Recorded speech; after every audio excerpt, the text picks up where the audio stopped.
Chapter 11:18. Feng Shuo watched as Tai Yin turned the police car and the police officer into pork on the chopping board as if he was chopping melons and vegetables. He watched as the girl in the tube-top short skirt plunged into the darkness. After that, the 3 helicopters flew past as if they didn't see them.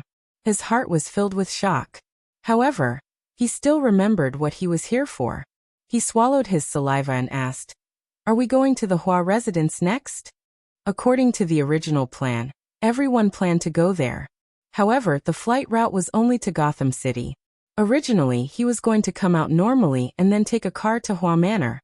He didn't expect everyone to kill their way out of the airport, no matter what was in front of them. He knew that they were powerful and cruel, but he didn't expect them to be this cruel. Now even he was a little flustered.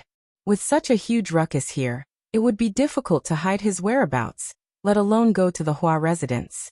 Let's go to Manhattan and find a place to rest. I'm a little tired. Rest? Feng Shuo was stunned for a moment before a strange expression appeared on his face. After causing such a huge ruckus here, I'm afraid we'll be intercepted before we get far. They'll probably send out the army. Feng Shuo didn't know much. Even though he had seen everyone's battle prowess, he didn't think they could face the army. This was Citibank's territory, one of the world's economic centers. Even if they escaped the annihilation of the army, they would be quickly found when they reached Manhattan. Perhaps they could cause some casualties to the army and cause some damage to Manhattan, but that was all. After that, they would be captured or killed. After that, he would hide and think of a way to head to the Hua residence. These people might have a chance to be beheaded. Why don't we follow the original plan and go to Hua Manor?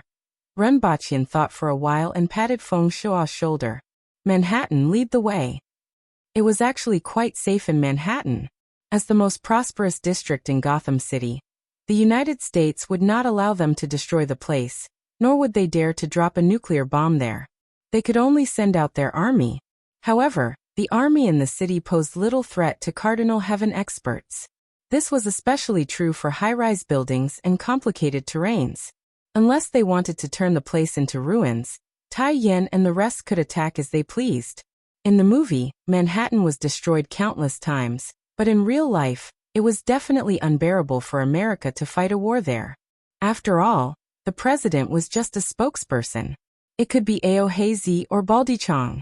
Renbaqian was prepared to fight the United States first. After that, he and the Empress would launch a surprise attack on the Hua residence. With the Empress's speed, it would only take her half an hour to cover 300 kilometers. The other party definitely wouldn't be able to react in time, unless the President of the United States ran away and went into hiding while they were still in Manhattan. However, a monk could run away, but the temple could not run away. Other than the White House, there was still the Pentagon. This time, Renbaqian was determined to wreak havoc. This is the Pentagon. Connect me to the president. What happened? The current president of Citigroup was called Norman Bird. He had short silver hair and looked to be in his 50s.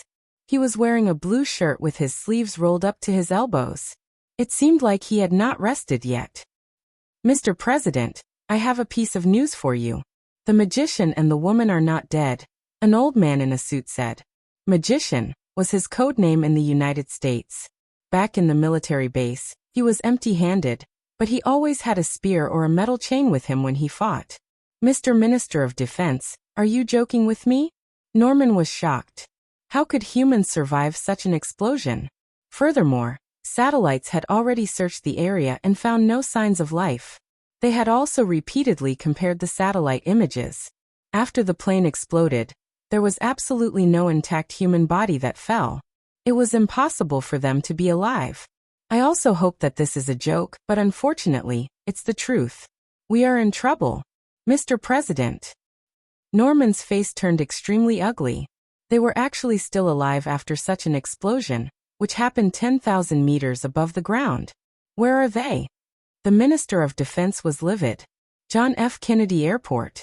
They just killed 2 security officers, 17 airport security guards, 22 police officers, and 3 helicopter pilots at John F. Kennedy Airport. They don't have the slightest intention to hide their whereabouts. Their intention is very clear: to kill and destroy. Norman's face changed a few times, and cold sweat began to drip from his forehead. Those two people were here for revenge. They were too crazy. The disaster at John F. Kennedy Airport would definitely shock the entire country. However, he couldn't care less at this time. Based on the abilities displayed by the other party, what happened at John F. Kennedy Airport was probably a small matter. As if reading Norman's thoughts, the old man added with an ugly expression, "They aren't just two people. They formed an Avengers Alliance, and there are a total of 10 of them." Norman slowly sat in his chair, took a deep breath and asked, "Is there any good news, Mr. Minister of Defense?" "No, there's only worse news." Norman felt that if he could, he would like to change the Minister of Defense. Talking to this old man was really troublesome. "What's worse?" Norman covered his forehead. "They have already started moving north." "Where is their destination?" "It's likely to be a bustling area. Our troops will be restrained there, but they don't need to care about that." The old man had the same opinion. It had to be said that those who could sit in this position were all outstanding people. However, the lack of intelligence and the wrong perception of power made them make the wrong choice. If they knew more, they would probably make the same choice. Some things had to be tried to be known. Norman gritted his teeth and said, "We must stop them and not let them enter densely populated areas." If they really entered densely populated areas, he would be finished. He was very clear about this. The other party definitely wasn't here for a vacation. After saying this, he sat in his chair and panted a few times. He felt as if his chest was being pressed by a huge rock. The news brought by the Minister of Defense was really shocking. The 11th Division of the Army and the 3rd Regiment of the Mechanical Army have already set up a defense nearby. Helicopters are attacking first to delay the other party. Due to time constraints, their defensive area is already close to densely populated areas, and is likely to accidentally injure people. In addition, I hope to mobilize the Air Force and Special Forces to coordinate the attack. Okay. Norman responded. The Ministry of Defense was very fast and had already done so before he was notified. This was already beyond his authority, but he didn't care at all. All he could think about now was whether such power could stop the other party. The conclusion seemed a little pessimistic. "Gather all the staff. This is a war and we must win," Newman said solemnly to the Minister of Defense. "I'll head to the Pentagon right away. We will do our best, Mr. President." The Minister of Defense didn't say that they would win in the end. His opinion was the same as Norman's. After understanding the outcome of the attack by the Empire of the Unsetting Sun and the explosion, he wondered if the other party would be killed. Norman opened his mouth and really wanted to say, "Is there still a possibility for us to negotiate?" However, he didn't say it out loud. He was starting to regret it now. He regretted his previous actions. Judging from the outcome, the previous action had brought them huge trouble. Come. Wonderful Book House. Chapter 11-19. Let's get out. Rinpoche pulled the Empress's hand and got out of the taxi. He was starting to hate these driverless taxis. In the past, no one would dare to stop here. Even if they were threatened with knives and guns, they wouldn't dare to leave everyone here. "I reckon they stopped these cars," Feng Shuo said as he got out of the car behind. "There are no cars coming from behind. They seem to have been stopped." Rinpoche nodded. He understood this. Under the moonlight and street lights, he could see flying motorcycles flying in the direction of the airport. Flying motorcycles were usually used by the police because they could move quickly in the city, weren't affected by traffic, and were easy to take off and land. On the contrary, the military rarely used them. After all, they could only carry a small number of people, fly a short distance, and most importantly, they were a target in the sky. Without cars, everyone moved very fast, even faster than the cars. When they passed by a viaduct, a beam of light fell on them from the sky. For helicopters were divided into two directions. They were 500 meters horizontally from the viaduct, and more than 100 meters above ground. It was difficult for Lin Xiaola to reach this distance. Fire snakes began to spit out from beside the searchlights. Countless bullets intersected to form a bullet net that enveloped everyone. Tai Yan and Wu Qing brandished their steel sabers and blocked the bullets from both sides. The sound of clanking rang out incessantly. The Empress's figure flashed and disappeared from everyone's side. She slapped the side of the helicopter with her jade-like palms, and the helicopter spun like a top. Both helicopters faced the crowd sideways. The Empress took a step in the air and appeared at the tail of the second helicopter. She put her hands on the helicopter and twisted it, causing it to spin continuously in the air. Then the third helicopter, the fourth helicopter. When the Empress returned to her original position, the sound of heavy steel hitting the ground could be heard. Tai Yan glanced at his own steel blade. The snow-white blade was now covered with craters, causing him to feel pain. This saber was his wife's dowry. It could be used as a family heirloom. For the rest of the journey, Tai Yan kept sighing. Renbaqian couldn't help but say, "I will give you 10 sabers when we get back. Don't be so distressed." "My saber is made of gold and steel."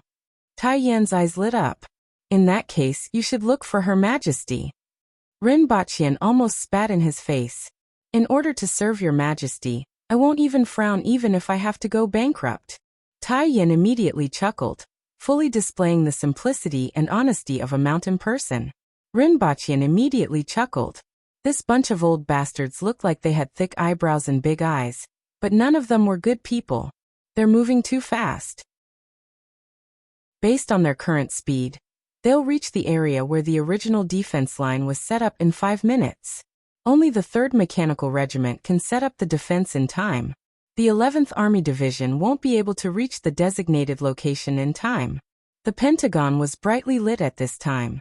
Countless people in the offices were busy, and a tense atmosphere spread in the Pentagon. 0-inch. How much longer until the 11th Division arrives? The vanguard needs at least 10 minutes. They're too slow. Get someone to think of a way to stall them. The 3rd Mech Regiment still has 6 Flying Snake helicopters, but it's hard to hold them back with just 1 helicopter. Helicopters and the soldiers of the 3rd Mechanical Regiment. We must stop them outside the line of defense. Doesn't the Gotham City Police Station have flying motorcycles? Could they hold them back?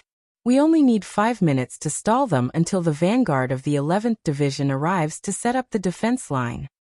They've already arrived at the airport and won't be able to return in time. Activate the space-based weapons. Lock onto our defensive area. The target has appeared. Position is 2,000 meters ahead. Get ready to attack. Position is 1,300 meters ahead. Snipers open fire. One by one, the voices quickly issued orders.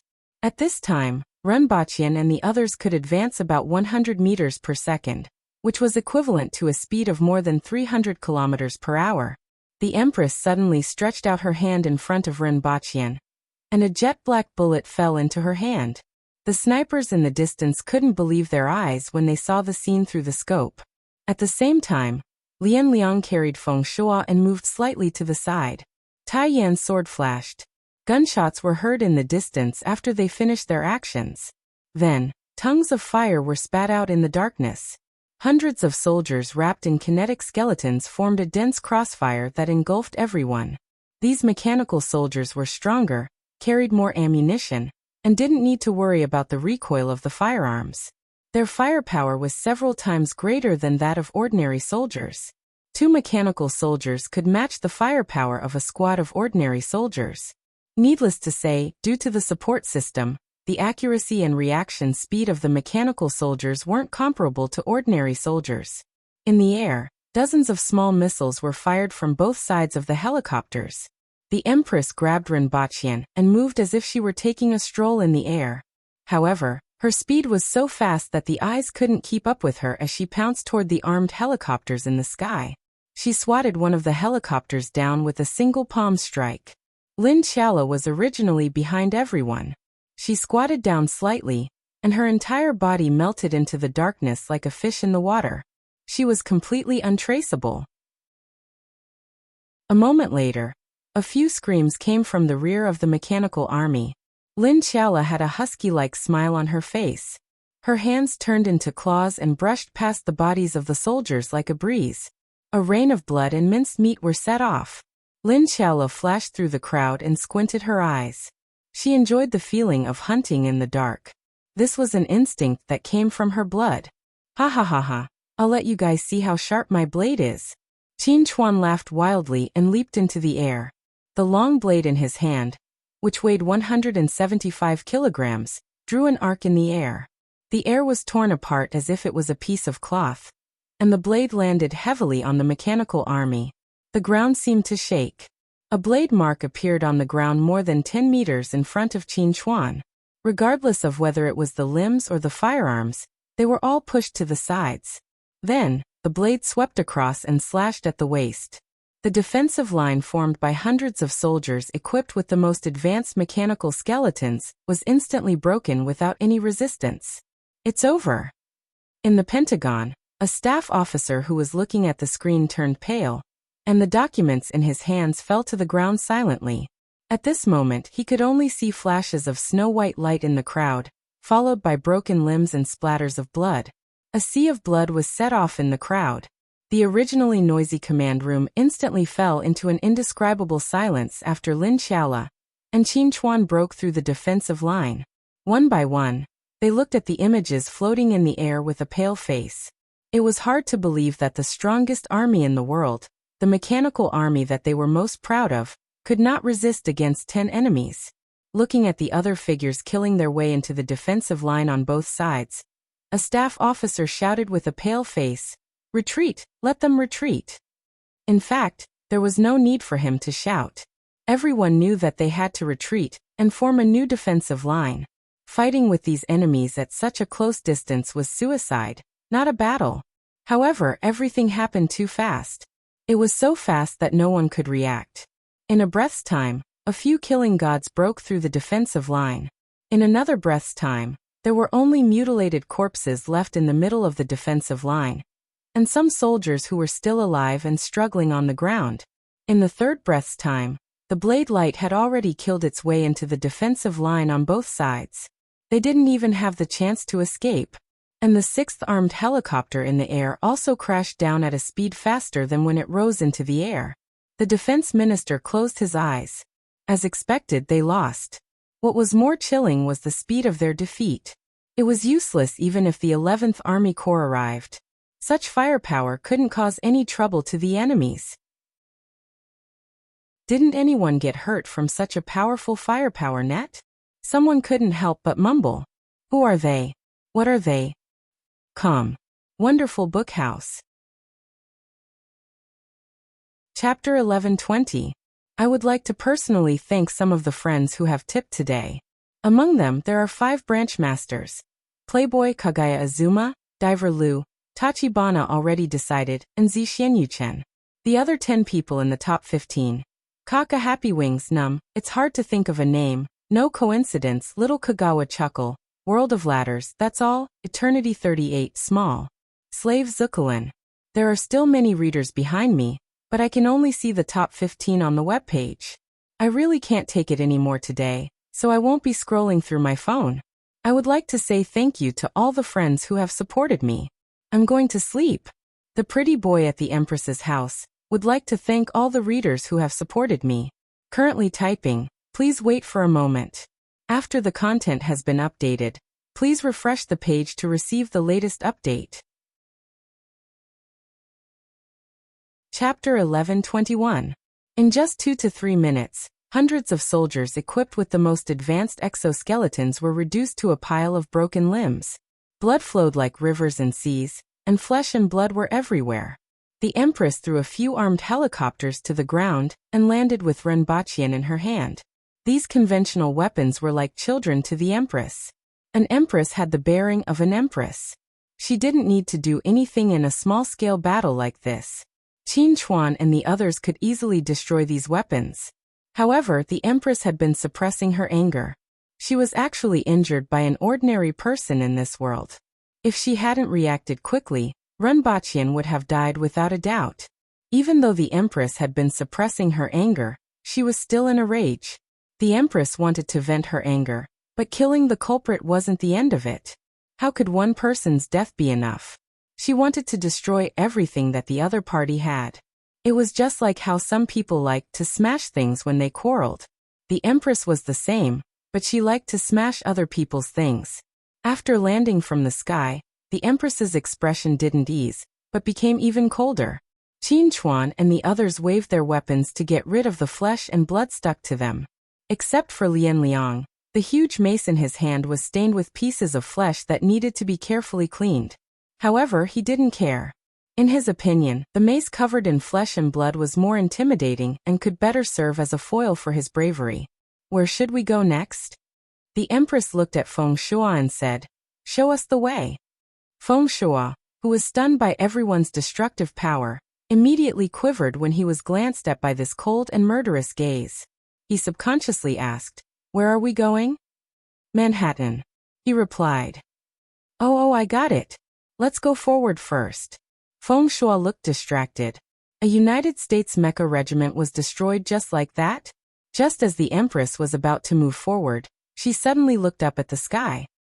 What's up there? In this night, even with the moonlight, one couldn't see very far, let alone the sky. After recovering from the shock, everyone in the battle command became frantic. Countless staff officers were busy analyzing the enemy's strength and formulating new battle plans. "Minister, the satellites are in place, and the 86 laser cannons have finished charging. Should we attack?" A man with a general rank asked in a deep voice. The defense minister fell silent for a moment. He had originally planned to use space-based weapons to attack while the mechanical army was entangled with the enemy, catching the enemy off guard and killing them as much as possible. However, the enemy was advancing too quickly, and the mechanical army was also failing too quickly. The space-based weapons had only finished charging at this time, and the threat of using space-based weapons alone was not great. The biggest problem with space-based weapons was that the position of each laser cannon was slightly different. Therefore, the angle of the satellite had to be slightly adjusted after each laser beam was fired. At the same time, they had to calculate the influence of the environment in the atmosphere on the refraction of the laser beam. All of this would take at least a minute. In outer space, a deviation of 1 millimeter would cause the attack to miss by at least a few hundred meters. The enemy was not a wooden dummy. With his speed, he would only be able to attack once. The Minister of Defense hesitated whether to attack now or to give up this opportunity. If they didn't stop them, the enemy would go straight into the densely populated areas. And with the combat strength they had displayed, the destruction they would cause would be completely unbearable. However, the attack could only hit one person. Even if one person was killed, the rest would retaliate crazily. The most important thing was that the enemy was in the heart of their side. He raised his head and looked at the few figures on the screen. His gaze landed on the bald man and the woman in red whose bodies seemed to be glowing. From the information he had received, the bald man's identity was very special, and the woman in red was the strongest. "What are the chances of killing target number 1? The defense minister asked in a deep voice. "No one can hide from light. According to calculations, there is a 90% chance of killing target number 1. Everyone, after today, we may become the sinners of the entire country," the defense minister said in a deep voice. The command center instantly quieted down. The enemy is very strong, just like the superheroes in Marvel and DC Comics.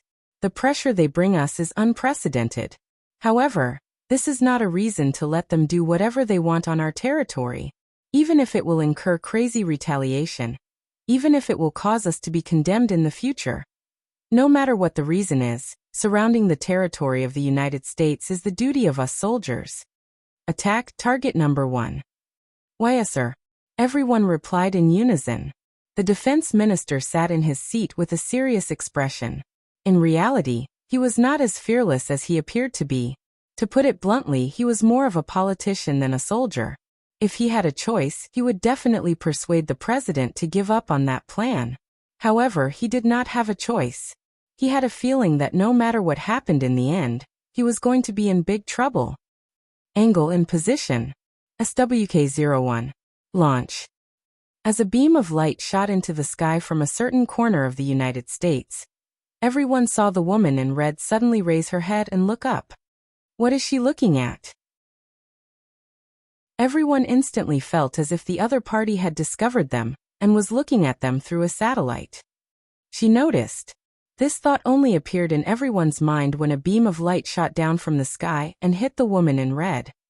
Target hit. She actually dodged it? How is that possible? There's no way someone can dodge light. She noticed it. She moved when the beam of light rebounded. But she's too fast. Everyone in the command center had pale faces. She even dodged light? Even at the moment when the beam was refracted, she noticed it?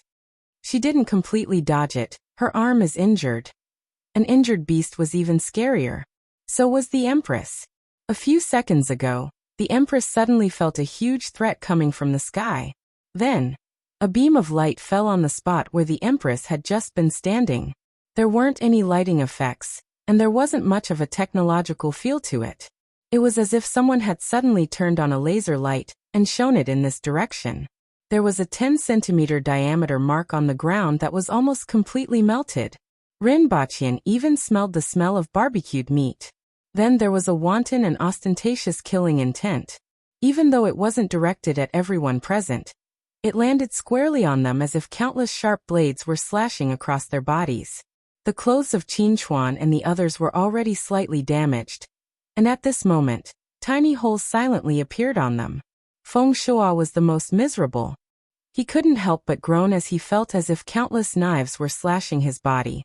Your Majesty! Rinpoche was also shocked. He grabbed the Empress's arm and took a closer look. There was a charcoal-like area from the elbow down, giving off the smell of burnt barbecued meat. This is a laser cannon? Rinpoche felt his heart ache even though the Empress's arm was injured. It's all thanks to your Majesty's quick reaction. I want them to die, the Empress said through gritted teeth. There was nothing wrong with using any means in a battle between two armies. The Empress originally didn't want them to live, but she was even more furious now. Lin Xiaola swallowed her saliva as if she was drooling. Thump. The Empress appeared where Lin Xiaola was, but Lin Xiaola was nowhere to be seen. Rinpoche felt that it was a light punishment for her to take a beating. Even Hua was smarter than you. Set a small target first, such as 1 second. Remember, booksellers. Chapter 1122. TSK, this is Gotham City, Rinpoche and the others exclaimed as they moved quickly in the shadows. A few decades ago, when Rinpoche was still a student and had just started working, Citigroup was the world's most powerful country. Gotham City was one of the world's economic centers, and it was still the case even now. If you loved someone, send him to Gotham City because it was a paradise where you could enjoy yourself to the fullest.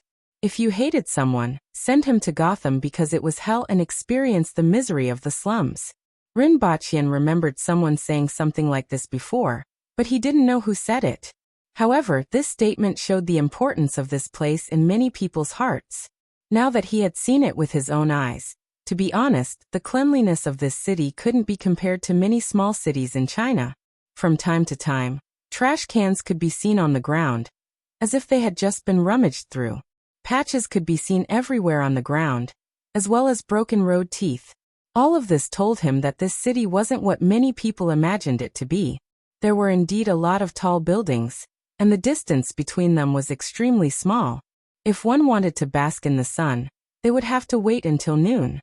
However, this environment made it difficult for satellites to aim at them. Along the way, they didn't encounter any obstructions.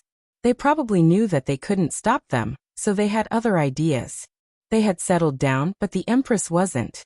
Every time she took a step, her strength would travel from the soles of her feet to the ground and spread out. It was like a stone smashing into the water, creating circles of ripples. The result was the same as what happened in Fog City. It was like an earth dragon rolling under the ground, waking up countless people. Rest for a while, and herd the goats tomorrow. Rinpoche comforted the Empress. This was his plan before he came. The Empress was like an angry hedgehog that could explode at any moment. Rinpoche could only comfort her with a few words. Herd goats? Qin Chuan and the others were puzzled. They didn't dare to talk to the furious Empress, but it wasn't a problem to ask Rinpoche. Just like herding forkhorn cows. Rinpoche rolled his eyes. After all, there were only a few of them. Even though they were experts, could they kill everyone in a city with a population of more than 10 million? Furthermore, Ren Baqian wasn't prepared to cause such a large massacre. He wanted to cause a scene for revenge. However, there was no need to slaughter the civilians. Just let them go free, just like those ranches' flocks of sheep needed to be herded. Along with a few shepherd dogs, Qin Chuan and his group were shepherd dogs. Driving half of New York's citizens to wherever they wanted like sheep was actually quite a thrilling thing to think about. Actually, everyone didn't really need to rest. Putting the others aside, Ren Baqian could go 2 or 3 days without any problems if he needed to. However, waking up the entire city in the middle of the night and torturing the people of Gotham City was not a very ethical thing to do. In addition, too many people were sleeping. If they were to fight now, there would be too many casualties. Ren Baqian had always firmly believed that he was a pretty good person. Other than himself, he had never seen anyone who was so considerate of the enemy. On his way to Manhattan, he could see many helicopters leaving in a hurry from the rooftops. Many rich people probably ran away after getting the news. After all, Citibank belonged to the rich. These rich people were naturally the first to receive the news. Of course, they were the wealthiest. Now the president and his cabinet are still struggling to tell the people of New York to evacuate, which would obviously cause chaos. In particular, if a country couldn't protect its own people under the hands of 10 people, one could imagine what would happen to them.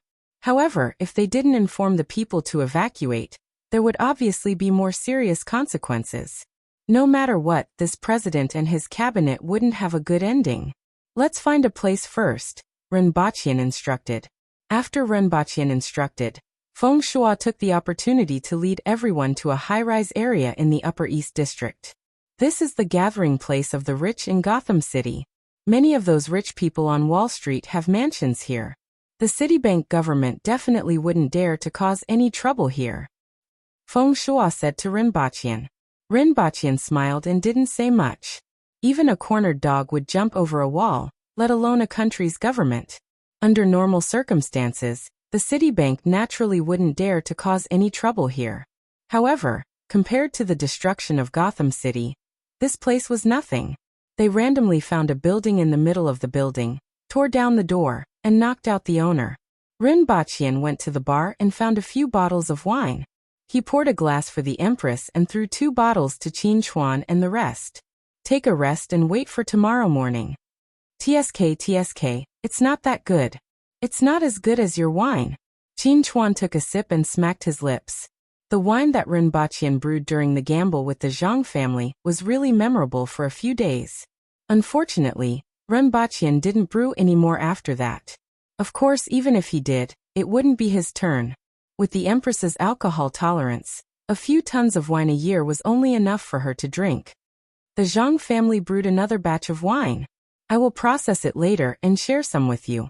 Ren Baqian shook his head slightly. He didn't think much about wine and mostly drank with the Empress. He contacted Yang Sun from the Messier 87 department. It was early in the morning here, which was afternoon in China. The timing was just right. Mr. Ren, you have created a big commotion. Yang Sun couldn't help but exclaim after the call. Ren Baqian and the others were in Gotham City, and countless people in China were paying attention. The previous battle was practically a live broadcast. Many of those who were tempted to cause trouble were now well-behaved. They really couldn't afford to offend them. Fortunately, that person from above suppressed them. Otherwise, Ren Baqian would have dealt with them when he returned. Is there anything I can help with? Yang Sun asked. Of course, the nation definitely wouldn't get involved on the surface, and would even pretend that they didn't know anything. I'm suddenly blind, and you guys can do whatever you want. Make a few pieces of armor, weapons and food, Ren Baqian said. Although there were only 10 people, the amount of food consumed in a day was definitely not a small amount. It was easily more than 5,000 kilograms. With such a large amount of food, even if they could obtain it through various means, a lot of it would definitely be done by others. As a country, they had the ability to do so. I don't want compressed food, Ren Baqian said first and then told him the quantity. I will help you contact them and try to arrange it, but it may not meet your requirements. After all, this isn't in China. Now that the matter has become so big, Countless people are watching you. And it's very difficult for us to do it. Yang Sun was a little embarrassed, but he still agreed. As for the weapons and armor, are they cold weapons? Yang Sun guessed. In the battle just now, those people wielded knives like meat grinders. They probably wouldn't be interested in ordinary firearms. Of course, the weight doesn't matter as long as it can protect the vital parts and doesn't affect the movement of the joints. I want the best metal that can at least withstand the laser for a short period of time. Renbaqian felt that although the power of the laser wasn't small, the attack frequency was its biggest weakness.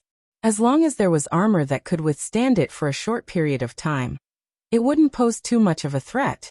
He then asked Qin Chuan and the others about their requirements and reported the measurements and requirements. It needs to be sent to the Maple Leaf Kingdom first before being transported to the United States. It will probably be delivered to you in 36 hours.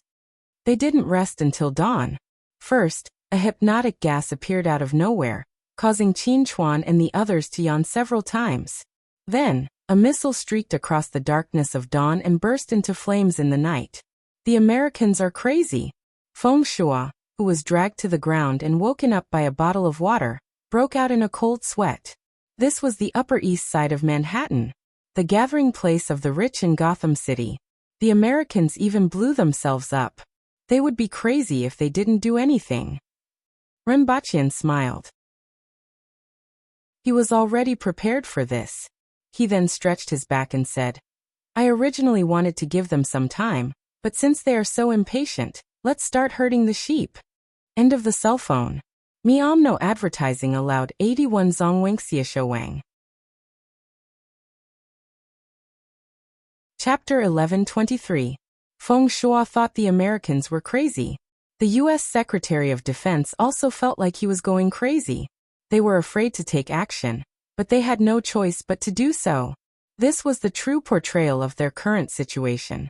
Manhattan, the economic and cultural center of Citigroup, where most of the world's top 500 companies were headquartered, was also home to the largest number of wealthy people in the country. Although some had left last night, this was only a small portion of the top tycoons. Most of the people were still here. Renbaqian, the Empress, and the rest felt as if they were stabbing into the hearts of their enemies, causing them to be in so much pain that they wished they were dead. If a disaster were to happen here, the entire economy of Citibank would be hit hard. If it were another person or organization, the United States could still think of a way to resolve the situation and minimize their losses to an acceptable range. The Empress was different. She was a walking killing machine. The Americans knew that she could destroy a region, or even a city by herself. She was an extremely terrifying force. It had powerful destructive power, superb speed, and an unbearable sense of danger. It was too difficult to kill such a person, especially when the person was in his heart. Even if they did everything they could to kill the other party, they would most likely end up half dead. This was no longer a case of sacrificing 800 to kill 1,000. In the eyes of some of the higher-ups of the United States Army, this was already a case of sacrificing 80,000 to kill 1,000. However, they didn't have a choice. They had to do something.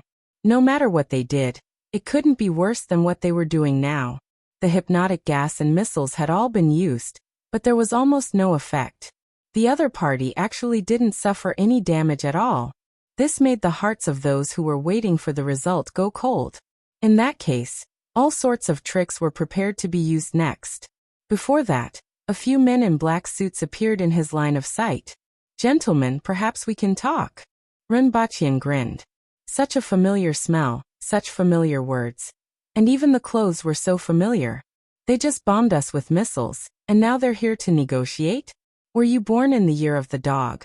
However, before Renbaqian could open his mouth, Lian Liang had already appeared in front of them with an evil grin on his face. With a slap, only a few headless corpses were left. Towards their enemies, Qin Chuan, Lian Liang and the rest never spoke any nonsense.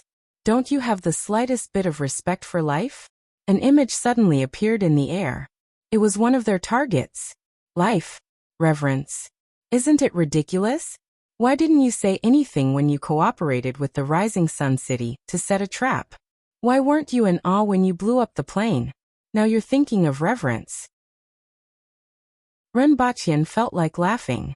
However, it was true that the Aboriginals did not have much reverence for life. To the Aboriginals who had been fighting ferocious beasts in the wilderness for thousands of years, that was a joke. They could even disregard their own lives at any time. So why would they care about the lives of others? We will meet again very soon. At that time we will discuss this issue again. Renbachian flashed his white teeth at the other party and crushed the communication device on the ground. This thing is much more advanced than the telephone. Qin Chuan smacked his lips. The cars here were also much more advanced than those in Dayo. There were also advanced things like big screens on the streets. The few of them finally understood why the newly built imperial capital felt a little strange. It turned out that it was like this place. Your Majesty, do it, Renbachian said. You guys will start from the coastal area in the northeast. Feng Shuo will lead the way. Renbachian said to Qin Chuan and the rest. Remember what I told you to be careful of. If you die here, it will be a joke. Even a fool wouldn't be bitten by an ant. Qin Chuan laughed. Before he could finish laughing, he was smashed into a building not far away. The Empress was the fool who got bitten by an ant. She was worse than a fool. Xianja, go too, Renbachian said. I don't need protection. Xianja looked at the Empress, took the bow from her back, and handed it to Renbachian along with the quiver. Then she cupped her hands and left. Follow me. Wait a minute. Renbachian's expression suddenly changed. The Empress looked at him doubtfully. I seem to have forgotten something. Renbachian knocked his head as if he had forgotten something important. What exactly was it? Renbachian was deep in thought. The Empress glanced at the top of a building in the distance where someone was looking at her. Renbachian's expression changed as he looked at the place where the others had disappeared. Is someone missing? It seemed like she found a room to sleep after the phone call. When the missile exploded, everyone jumped down in advance. Why didn't anyone call for her? The main reason was that her presence was too low. All she did was sleep every day. Renbachian didn't remember her existence until now. The Empress looked at Renbachian, then looked at the half-destroyed building and the survivors who were running out of it. After thinking about it carefully, someone was indeed missing. I'll go and look for her. Renbachian moved closer in a flash, stepped on the outer wall, and jumped onto it. However, it was easier to find a foothold in such a ruined building than an ordinary building. According to his memory, all 5 floors were in ruins. 2 of the floors had turned into big holes, and the original room was nowhere to be seen. According to the position, only a pile of broken concrete was left in the corner of the broken wall. It was very likely that Lin Xiaola was under this pile of concrete. Renbachian's heart tightened. He didn't know if Lin Xiaola could survive under such circumstances. He moved away a few huge concrete slabs and shouted, Lin Xiaola, are you alive? I'm below. Her voice was a little weak as if she was injured. Renbachian was glad that such a big explosion had turned several floors into ruins. It was lucky that Lin Xiaola wasn't dead. It would be too unjust for her to die here. After some time, he finally dug out Lin Xiaola, who was like a clay figurine. Renbachian was slightly stunned to see that the person in front of him wasn't the Lin Xiaola of the past. She had round ears on her head, and her face seemed to have grown a little. Most importantly, the clothes on her upper body were all torn to pieces, revealing her 2 trembling breasts. This was completely incomparable to her A** in the past. He had seen this body long ago. He had seen it on a flatboard, after her transformation, and even tied her up. He had touched everything that shouldn't be touched, so there was nothing strange about it. What was strange was that she actually transformed. Back then, she transformed after eating the herdsman's jade-wasted slave, and naturally transformed back after a period of time. Now, she actually transformed again in a crisis. Lin Xiaola didn't care about her exposure. She teared up after being dug out and said, My leg was crushed and broken. Serves you right for sleeping. Seeing that she wasn't dead, Renbachian began to resent her for failing to meet his expectations. You slept every day, and now you were blown up. Lin Xiaola's tears trickled down. She wiped her face, and it became even more disheveled. She felt wronged. Who would have thought that she would be blown up like this while sleeping? Renbaqian cleared out a large piece of cement that was pressing down on her leg. There weren't many injuries on her upper body, but one of her legs was penetrated by a steel bar. The other leg was twisted and obviously fractured. Other than these two major injuries, there weren't any scratches. Lin Qiao's skin was also very tough. The Empress landed silently behind Renbaqian, and sighed as she looked at the somewhat miserable Lin Qiao, who was crying even more miserably. Did you bring medicine? Yes, but I have to wash her first. Renbaqian carried the petite and almost naked Lin Qiao on his shoulder. The Empress snorted and glanced at Lin Qiao's hot body. Even the dust couldn't hide it.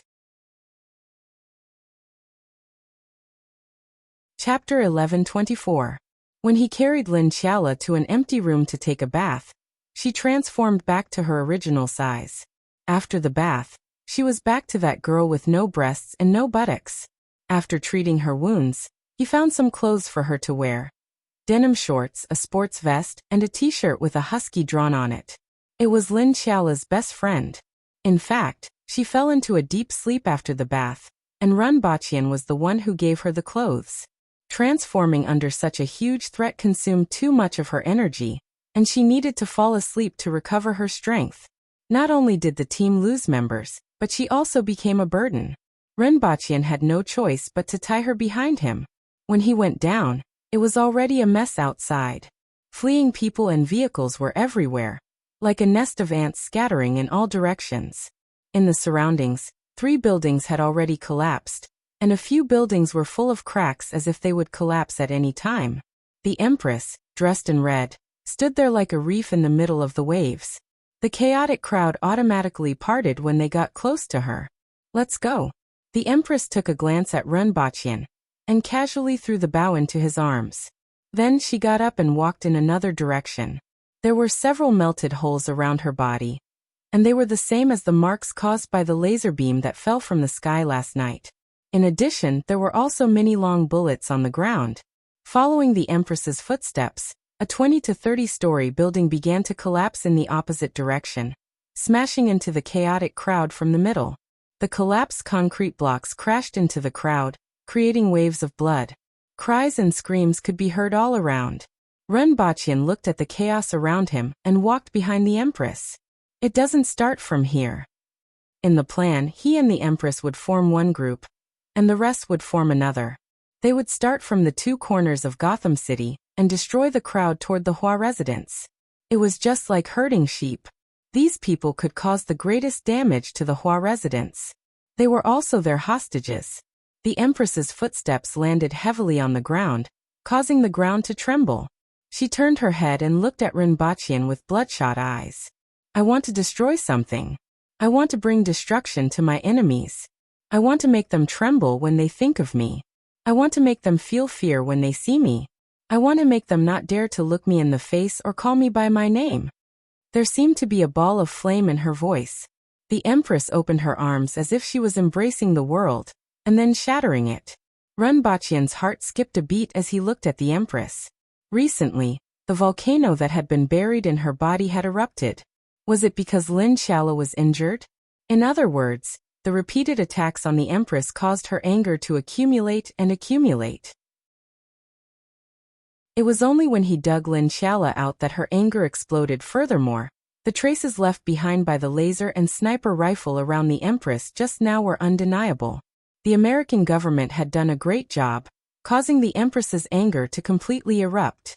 At this moment, the Empress was in grave danger. It was even more dangerous than before. A woman who liked to smash things when she was angry, and she had the strength to massacre an entire city by herself. The combination of these two was simply world-destroying. Following the tremors and rumbles, another building began to topple and collapse, smashing into the crowd like a raging river. Renbaqian noticed that these 2 buildings had collapsed in the direction of the crowd. In other words, the Empress had broken the load-bearing walls and pillars of these 2 buildings that were facing the crowd. Start a massacre. Your Majesty. Looking at the chaos around him, Renbaqian couldn't help but grab the Empress's wrist. Are you trying to stop me? The Empress turned her head, her eyes glowing red and full of ferocity. I want to say that your majesty looks so beautiful now. Ren Baqian looked straight into her eyes and caressed her face with one hand. It felt like warm jade, soft and exquisite. The Empress paused for a moment, and the red glow in her eyes diminished a lot. The person I love is an unparalleled emperor. There's no need to believe it. This is an unquestionable fact, Ren Baqian said softly. The red glow in the Empress's eyes diminished a little, and her original black pupils began to show. I would like to ask for permission. I really can't help but kiss your majesty now. Ren Baqian hugged the Empress's waist and smelled her fragrance. The red glow in the Empress's eyes diminished again. Ren Baqian leaned forward slightly and kissed her. He felt the heart-stirring softness, licked her red lips and shouted, I will never let go of you in this lifetime. The Empress's eyes were completely restored to their original clarity. The Ministry of National Defense, who had been observing the two of them with satellites and surveillance cameras, as well as some people who were watching this scene through other channels, were dumbfounded. What was going on? Was this a public display of affection on the battlefield? Ren Baqian was proud of himself. He was indeed the best. The Empress wouldn't behave like this in the past, even in battle. She would only behave like this when she was completely enraged. She was like a ferocious beast that was too dangerous. She was like a sharp blade that hurt others and herself.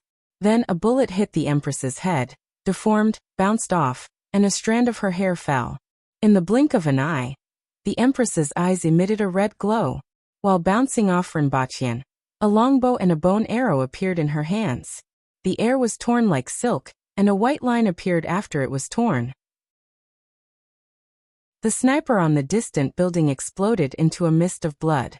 The building in front of them began to collapse, and a black shadow directly covered their heads. Damn it! Ren Baqian was furious. He was using his ultimate move to reduce the Empress's anger, but the two of them were increasing the Empress's anger. Even the heavens wouldn't forgive them if they didn't die.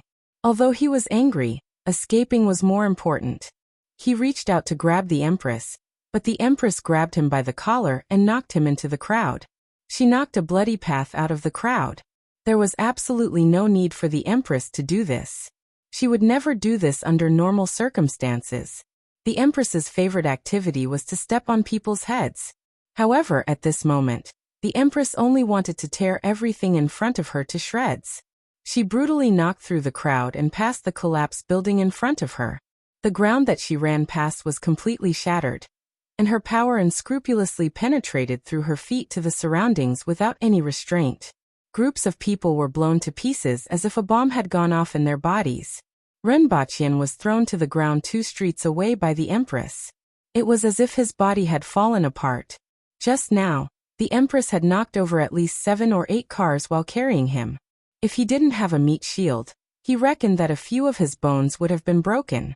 After getting up from the ground, Ren Baqian hurriedly put down Lin Xiaola, who was on his back, and saw her spurting out small amounts of blood like a fountain. At this moment, she wasn't in a deep sleep, but had fainted. The Empress panted heavily. It wasn't because she was tired, but because the red color in her eyes was fluctuating, bright and dark. Purple veins floated and dissipated on the surface of her body repeatedly. Ren Baqian couldn't care less about the Empress. He quickly checked Lin Xiaola's physical condition, and reckoned that she had at least a few broken bones. Chapter 1125. In the end, I was shocked by the explosion. Luckily, I'm on a higher floor. Anyway, there was no electricity. Everyone knows the rest. The female Empress Gigolo, the electric pole downstairs exploded. Please wait a moment. After the content has been updated, please refresh the page to get the latest update. Chapter 1126. How is she? Ren Baqian was standing in a room. The window in front of him was completely smashed. He was on the 4th floor, and he could see the flesh and blood all over the ground and the red figure in the distance. Beside him, a blonde lady in her 40s was examining Lin Xiaola. Her back is fractured in 3 places, and her lumbar vertebrae should be fractured. Was she hit by a car? The blonde lady suppressed her anger. She was giving first aid just now, but she was kidnapped by this Asian man and forced to treat this young girl first. Not only her but her son, who was 7 or 8 years old, was also injured. Although she was furious, she didn't say anything for the sake of her son's safety. These Asians were far stronger than the Americans, but apart from videos, it was rare to see the truly powerful Asians in the United States. However, she didn't hide her anger at all. Is her life in danger? Rinpoche turned his head and asked. Lin Xiaola wasn't hit by a car, but by someone else. However, the effect was more serious than being hit by a car. Even if she was hit by a car, she wouldn't be able to bear it. Previously, there was chaos everywhere, and the car wasn't as fast as her legs. At that time, the Empress's speed was faster than the speed of sound, and she could directly turn people into a rain of blood. You need to take her to the hospital, but not the hospital in Gotham City. Somewhere else. Gotham City is very dangerous now, and the president has issued a statement to evacuate the civilians temporarily. The blonde lady was a doctor after all, and she reminded Rinpoche. Unfortunately, she didn't expect that the crisis in Gotham City was brought about by this person in front of her. She didn't see what happened after she was kidnapped, but she was puzzled as to why the noise outside was so much lesser and even quieter. The position of her bones is not off, right? Rinpoche asked. No, the blonde lady replied. Well, I'll give you a suggestion. It's best to stay in the ruins. It's much safer than running around, Rinpoche said casually. Just now this woman actually stopped to give first aid to a passerby in such a chaotic situation. He had to admit that she was a good person. The lady glared at him, held her son, and ran downstairs. However, as soon as she went out, her legs gave way, and she sat on the ground. Her face was pale, and her eyes were filled with fear. She saw countless broken corpses on the street outside. Not even a complete corpse could be seen. The wreckage covered the road. Previously, there had been countless civilians fleeing on this road, but now, those people had become corpses. It was as if a bomb had exploded from the inside, and the ground was covered in flesh and blood. Ugh. The woman quickly buried her son's face in her chest. She could no longer endure the turbulence in her body and directly vomited. Even if he was a doctor, the scene in front of him was too terrifying. It was like hell on earth. He took out some ointment from the pouch at his waist and applied it on Lin Xiaola. Her back was fractured in 3 places, and her hip bone was also fractured. Then he fed her the medicine. He dipped his finger into her mouth and poured a few mouthfuls of water. Being sick for a long time made one a doctor. His movements of applying medicine and feeding medicine were very agile. At this level, he could at least be considered as half an orthopedic surgeon. He knew very well that even if he used medicine, it would take him 3 days to recover from this injury. Lin Xiaola's bloodline was special. She might be able to recover faster than him, but it would only be half a day faster. Fortunately, even though it would take 2.5 days for her to recover, she would be able to walk on her own in 1 day and move around in another and a half days. He tied Lin Xiaola behind him again and jumped out of the window. The street was like a sea of blood. Rinpoche swept his gaze across and saw the golden-haired female doctor. However, her condition wasn't right. It was as if an invisible rope was strangling her neck, and she had difficulty breathing. Asthma. This thought flashed across Rinpoche's mind. He saw the child in her arms fall to one side, and in the same state as her. Both of them were also violently convulsing. Damn, it's poisonous gas. Rinpoche immediately reacted. He was too familiar with this thing. It was colorless, odorless, and extremely difficult to detect. Even an earthwheel expert could only last 2 minutes longer than an ordinary person. If it weren't for the 2 ordinary people here, the situation would have been quite serious by the time he realized it. Rinpoche held his breath. Even though he could also inhale it through his skin, the speed was much slower. He stomped his feet and turned into a shadow. After a few steps, he landed beside the Empress and grabbed her with one hand. Your Majesty, there's poisonous gas here.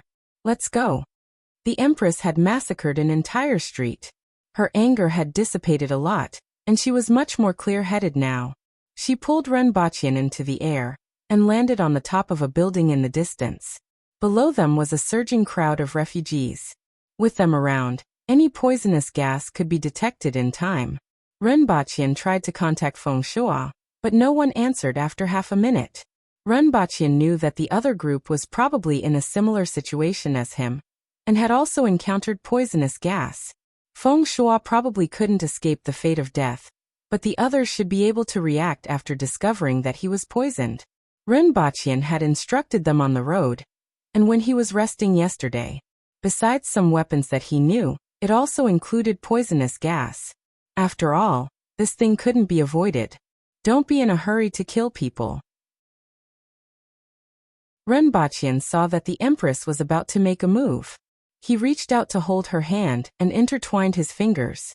The President of the United States has just issued a wartime order to mobilize the people of Gotham City to leave, Renbaqian said.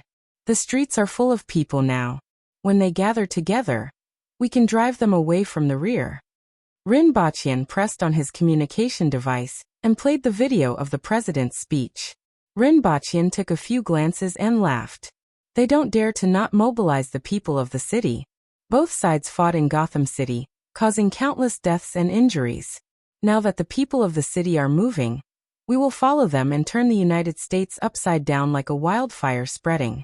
They can't do anything even if they know. They just have to be careful not to fall for their tricks. Unless they drop nuclear bombs on their own land, and on their own people. Otherwise, they can only watch helplessly. The Empress stood at the edge of the rooftop and looked down at the crowd. Her eyes were still flickering with a dark red color, and it seemed like she wanted to go down and kill again. Renbaqian's gaze was also changing as he stood behind the Empress. He was prepared to set off a reign of terror in the United States, but he wasn't prepared to let the high-ranking officials off either. However, he hadn't considered whether to start a massacre or a massacre. Given the density of the crowd below and the Empress's indiscriminate attacks within a radius of a few hundred meters, it wasn't impossible to kill hundreds of thousands of people. Previously, the Empress had killed at least thousands of people on the streets, including Qin Chuan and the others who didn't know the current situation. It was estimated to be tens of thousands. It was completely possible for a few people to kill hundreds of thousands of people. The denser the crowd, the greater the damage. Then what? What would be the reaction if they really killed hundreds of thousands of civilians? What would be the reaction of the other countries, not the United States? At present, he and the Empress were like the demon kings of this world. He didn't want to kill too many people and end up killing himself. Your Majesty, there's no hurry. Renbaqian held the Empress's hand and interlocked their fingers. Tens of millions of people want to leave Gotham City, and they won't be able to do so in a short period of time. After speaking, Renbaqian looked up at the sky. He wasn't sure if it was because he was afraid of provoking the Empress to kill the civilians below, or because he already knew that the Empress had sharp senses, and that the lasers couldn't hurt them, but they stood on the rooftop for a while and didn't attack. However, there were many helicopters, flying cars, and flying motorcycles hovering in the sky in the distance. What are you waiting for? The Empress turned to look at him, and the red light in her eyes dimmed. Renbaqian glanced at her, and saw that her eyes were red. They weren't bloodshot like other people's eyes. Instead, they seeped out of her pupils like a burning flame. It was extremely special, and he didn't know why. I reckon that this time, everyone will have a new understanding of our strength. After giving them time to accept it, Renbaqian rubbed his chin. It didn't take long for his mood to turn sour. Would his hair and beard grow out one day? And the bird's nest? Chapter 11:27. At this time, many people were watching an image of a woman in red. With a single step, everyone within a radius of hundreds of meters exploded, and the chaotic street instantly turned into a sea of blood. The smell of blood passed through the screen, and made many people feel uneasy. As Renbaqian thought, the Empress's actions this time scared many people. Although she had previously destroyed an army in the Rising Sun City and destroyed countless buildings with her steps, she wasn't as unscrupulous as this time. She attacked indiscriminately. Under such an attack, any army would be powerless to resist. Even 100,000 elite soldiers would be destroyed in an instant in the face of such an enemy. The woman looked delicate and heroic. Her red clothes were like fresh blood, And she stood there looking fierce and awe-inspiring, making people shudder. It wasn't just her killing methods, but also her indifference to human life. It wasn't scary to have strength, as long as there were means and moral constraints. However, those who were strong but unrestrained were the most terrifying. In China, some people who were ready to make trouble were sweating profusely. If they really dared to make a move, they would probably follow in the footsteps of the US Americans. I don't know if it's a blessing or a curse to have such an existence. Someone couldn't help but say. So what if it's a blessing? So what if it's a curse? Guns couldn't kill her, missiles couldn't blast her to death, and even poisonous gas was useless. With the speed she displayed, even the most destructive weapons couldn't hit her. She could be called invincible. In the future, we must be careful not to provoke her ferocious nature. The effect of poison gas on the Empress was unknown, but it had a certain effect on Earth Wheel and Spirit Wheel experts. It was just that their bodies were strong, so the effect was much slower. If there were ordinary people around, even if the poison gas was colorless and odorless, they would still be easily detected. It would be even easier if there were mice or some air detection devices on the body. Fortunately, we are only in contact with gate number 2. He grew up on Earth, so his ideas aren't much different from ordinary people. As long as no one provokes him, he won't cause trouble. Even so, who can guarantee that he will be like this in the future? If he has any ulterior motives, who can stop him? In the starry sky, individual strength is nothing, someone suddenly said. Everyone looked over in surprise. In the starry sky, humans were still based on Earth, so the sudden mention of the starry sky was certainly not a casual remark. Could it be that the research has been done? Someone asked with joy. We've made progress and calculated a point.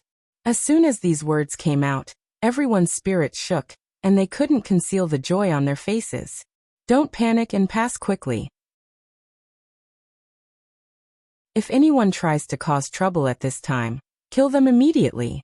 At an intersection, dozens of people in police uniforms were clearing the way for the fleeing crowd. There were natural disasters and people in the world. Runbachian and the others were actually terrorists, but it was a natural disaster for the Americans. Some people were of people. There were robberies, violent clashes, pushing and shoving, trampling, and even shooting in the crowd. The police were all on high alert. A dawn of people of people. A dawn. There are at least millions of people. I don't know. What are they? From time to time, the crowd could see light shadows floating in the air. From them, they could see a red-clothed woman moving forward.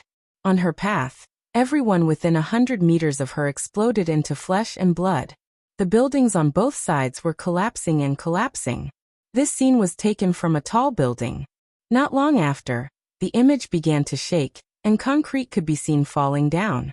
Everyone who was 100 meters away from her exploded into flesh and blood. And the buildings on both sides were collapsing. There was more than one such scene. In fact, such videos were everywhere on the internet. Apart from the woman, there were also several burly men holding cold weapons, and a bespectacled woman wearing metal armor and a battle skirt. In fact, such videos were everywhere on the internet. In addition to the woman, there were also several burly men with cold weapons and a bespectacled woman in metal armor and a battle skirt. Don't talk about that. If you don't want to cover the flag, hurry and clear the crowd. Someone shouted. A brown-haired woman in a police uniform suddenly saw something jump up from a distance. Be careful, they are coming. The policewoman was frightened and quickly raised her gun. Be careful, they are coming. The policewoman was frightened and quickly raised her gun. The others did the same. A woman in armor and battle skirt leaped dozens of meters into the air and crossed hundreds of meters toward the crowd. Without anyone's order, everyone opened fire. The sword in the woman's hand turned into a sword ray, deflected the bullets, and pounced directly in front of the crowd. There was no emotion in her eyes behind her glasses. With a flash of cold light, the heads of the 3 policemen at the front flew into the sky, like a tiger charging into a flock of sheep. Only a white policeman was left sitting paralyzed on the ground with yellow liquid flowing between his legs. He held the shotgun with both hands and pointed it at the other party, his hands trembling. Devil, devil, you are not a human, you are a devil. He cried as if he had a mental breakdown. Xianja looked at him coldly and slashed the sword in her hand. The crowd, which was already chaotic, became even more chaotic when she arrived. There were cries and screams everywhere. No matter how cold and bloodthirsty one was, it was inevitable that they would feel compassion when they saw this scene. However, Xianja didn't feel anything. She leaped onto a telephone pole not far away and looked into the distance. There was a viaduct in front of her, and there were troops setting up defenses on it. She pounced over like lightning, and the sword in her hand smashed into the line of defense of the troops like a sledgehammer. The entire viaduct was immediately broken, burying the troops below. Countless Americans were at a loss. Why was there such a person?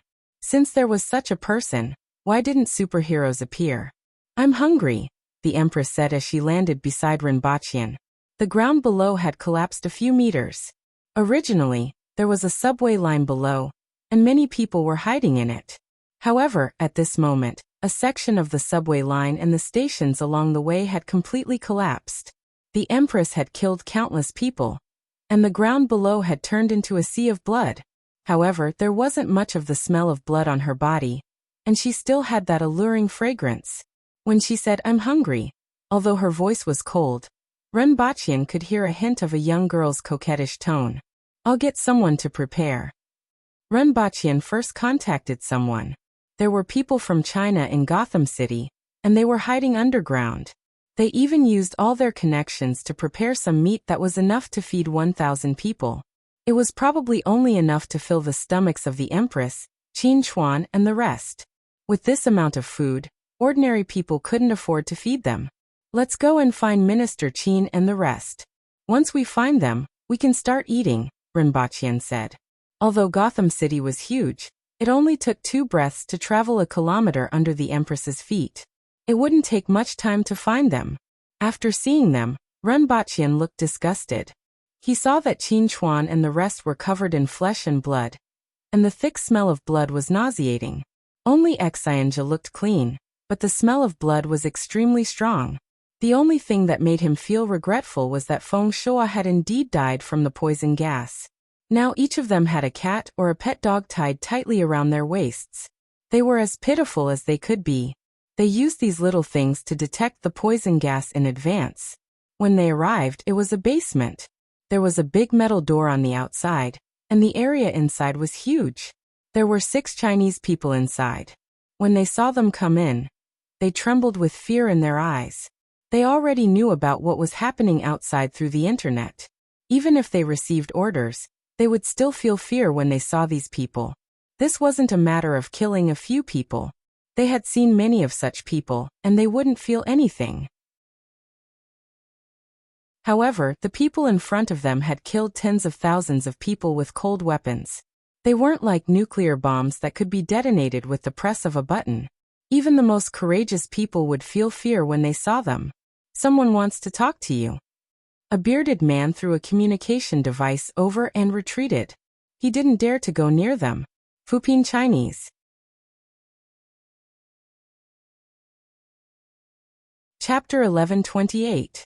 Norman Board sat in the president's office with a pale face. After mobilizing the people of Gotham City to evacuate, he had been in the same position since he returned here. The biggest problem now was how to stop those people. If they couldn't be stopped, then they would find a way to negotiate. From the current situation, it was not impossible to negotiate. Although the goal was very tough, the United States was a country after all, and the other side had a precedent of negotiating with the Rising Sun City. It was just that the other side did not give them a chance to negotiate at all. They had to take the initiative to find this opportunity. Then what price would they have to pay? Thinking of this, Norman Board's face was bitter. He could be said to be the most incompetent president in the history of the United States. Even if this matter could be solved in the end, he would be finished. After a long silence, Norman Board sighed. Let's see what the consortium had to say first. He needed their support. He pressed a button on the table, and a middle-aged man walked into the room in a moment. Before he spoke, the communicator lit up. Seeing the name displayed on it, Norman Board immediately connected. Mr. Mellon. Mr. President, do you have a solution for the current situation? The other end of the communicator was a middle-aged man in his 50s. In fact, he was 10 years older than he looked. It's difficult for our soldiers to defeat them. We've tried, but we've failed without exception. It's not that the military is incompetent, but that the other side is too powerful. You must know this. We need to find a way to negotiate with the other side first. Even if we have to pay a price, then we can find a chance to retaliate. I'm trying to get in touch with them now. Mr. President, you're very clear-headed. You know what to do. But have you thought about what kind of price to pay? The price must be high, but we should be able to afford it, right? In fact, I wanted to contact you a minute ago. I need your support, Norman Board said slowly. He must get the support of the other side, and the other side must support him. Because this matter itself had the intentions of some consortia. Many people were very interested in the two people themselves, hoping to study ways to make people stronger from them. Yes, we support you, but we hope to show more sincerity with a smaller price. Melon smiled. This is difficult. No, it's not that difficult. Melon's smile and words made Norman Board have a bad feeling. This time, someone has to sacrifice something. In their hearts, you are their enemy, the main culprit. Perhaps Mr. Minister of Defense as well. Norman Board's eyes widened and his body trembled slightly. There was disbelief in his eyes. Aren't you afraid that I'll tell others? I won't agree. I'm just following your request. You will agree. You still have family, they will live well. I told you you're a very smart person. Besides, you have no choice. Norman Board instinctively looked up at the middle-aged man standing not far away. The man, who had always been respectful to him, now seemed to have changed into a different person, his eyes cold. Wuxia, do you know? Something big has happened in America.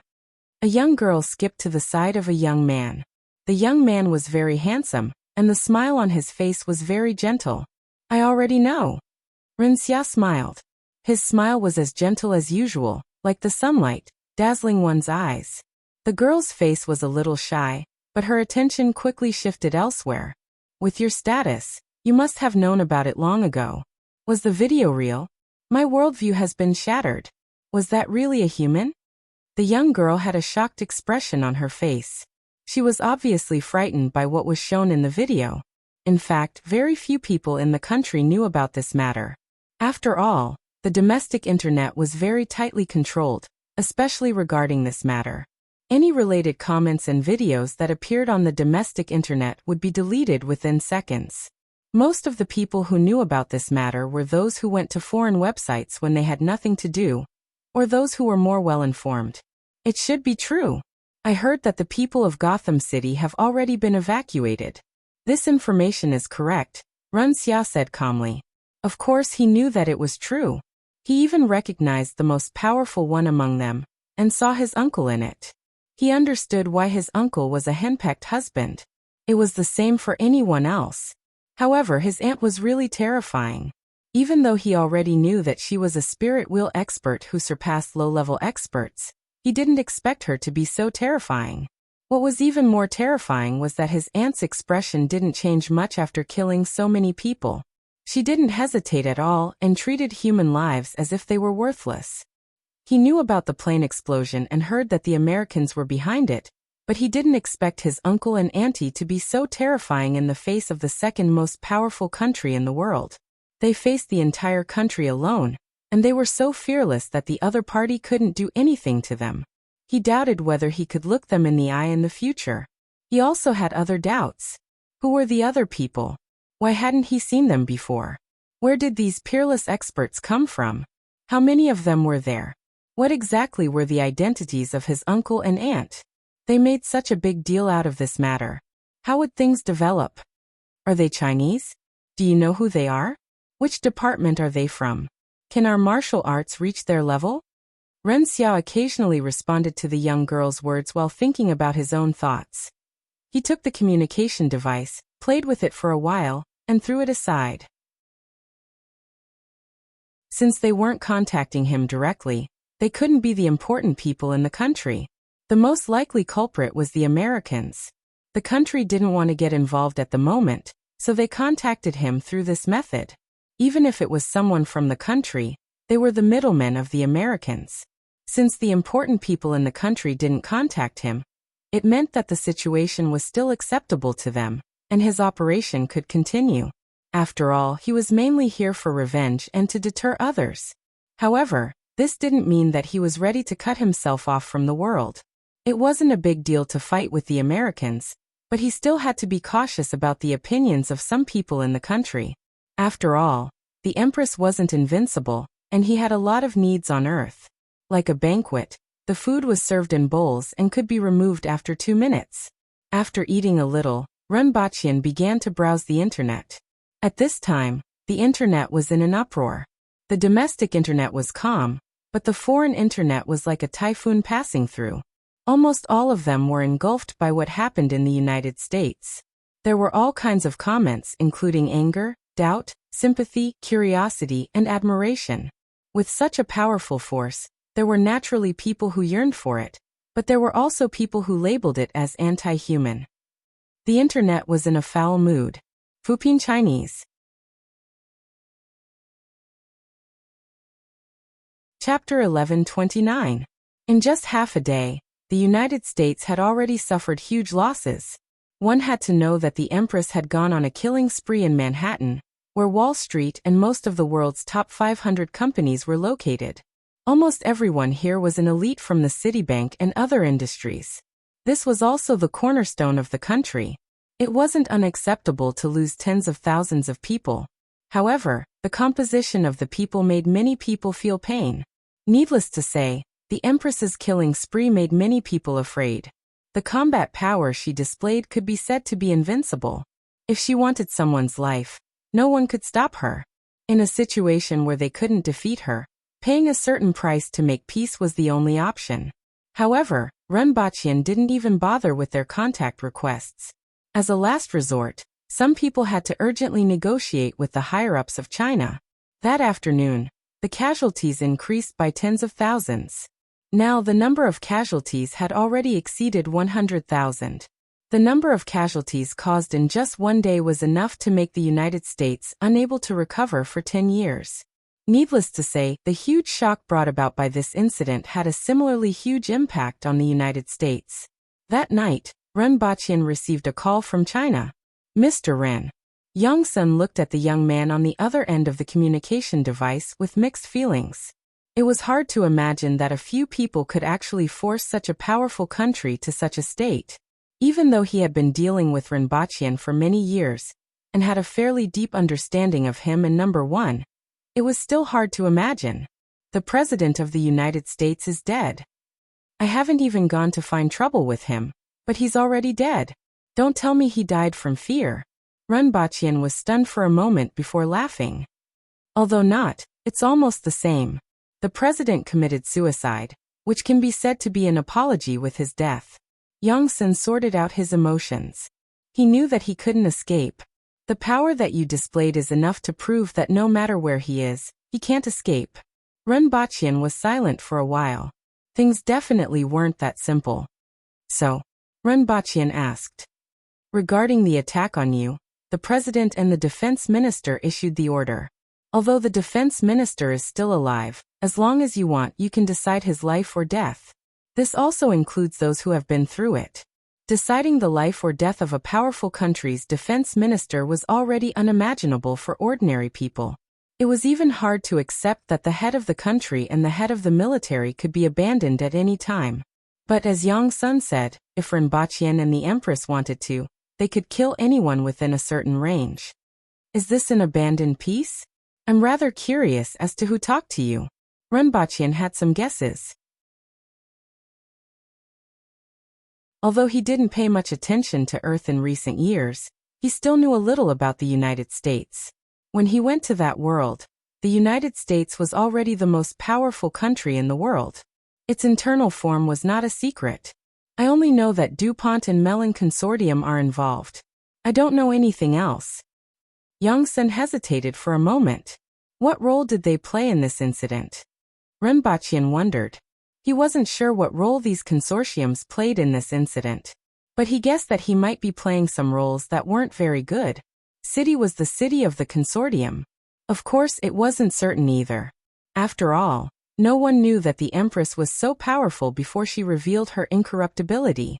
If the President of the United States wanted to deal with a few slightly stronger humans, he didn't need anyone else's opinion, especially since he had bombed their military base. However, he still felt that it was more likely that the consortium played a role in this. "Do you think I would know about such a thing?" Yang Sen asked. "That's true. In any case, they want to talk peace. It can be said that you have forced a country to bow down to you. Even the president is dead, the Minister of Defense can be handed over, and the culprit has been punished. Not to mention the bloodshed in Gotham City. They will also make other compensations." Yang Sen didn't say it directly. His tone and demeanor were also discussing, but he still expressed some of the country's thoughts at this time. The culprit was already dead, and revenge had been taken. The whole world had been blown up, so it was about time to stop. After all, it couldn't go on forever. "The culprit isn't necessarily the one who will be punished," Ren Baqian said faintly. "What do you want?" Yang Sen asked directly. "I would like to know what benefits they gave you to contact me directly?" Ren Baqian asked. He wanted to know what role those consortiums played, but they definitely wouldn't admit it.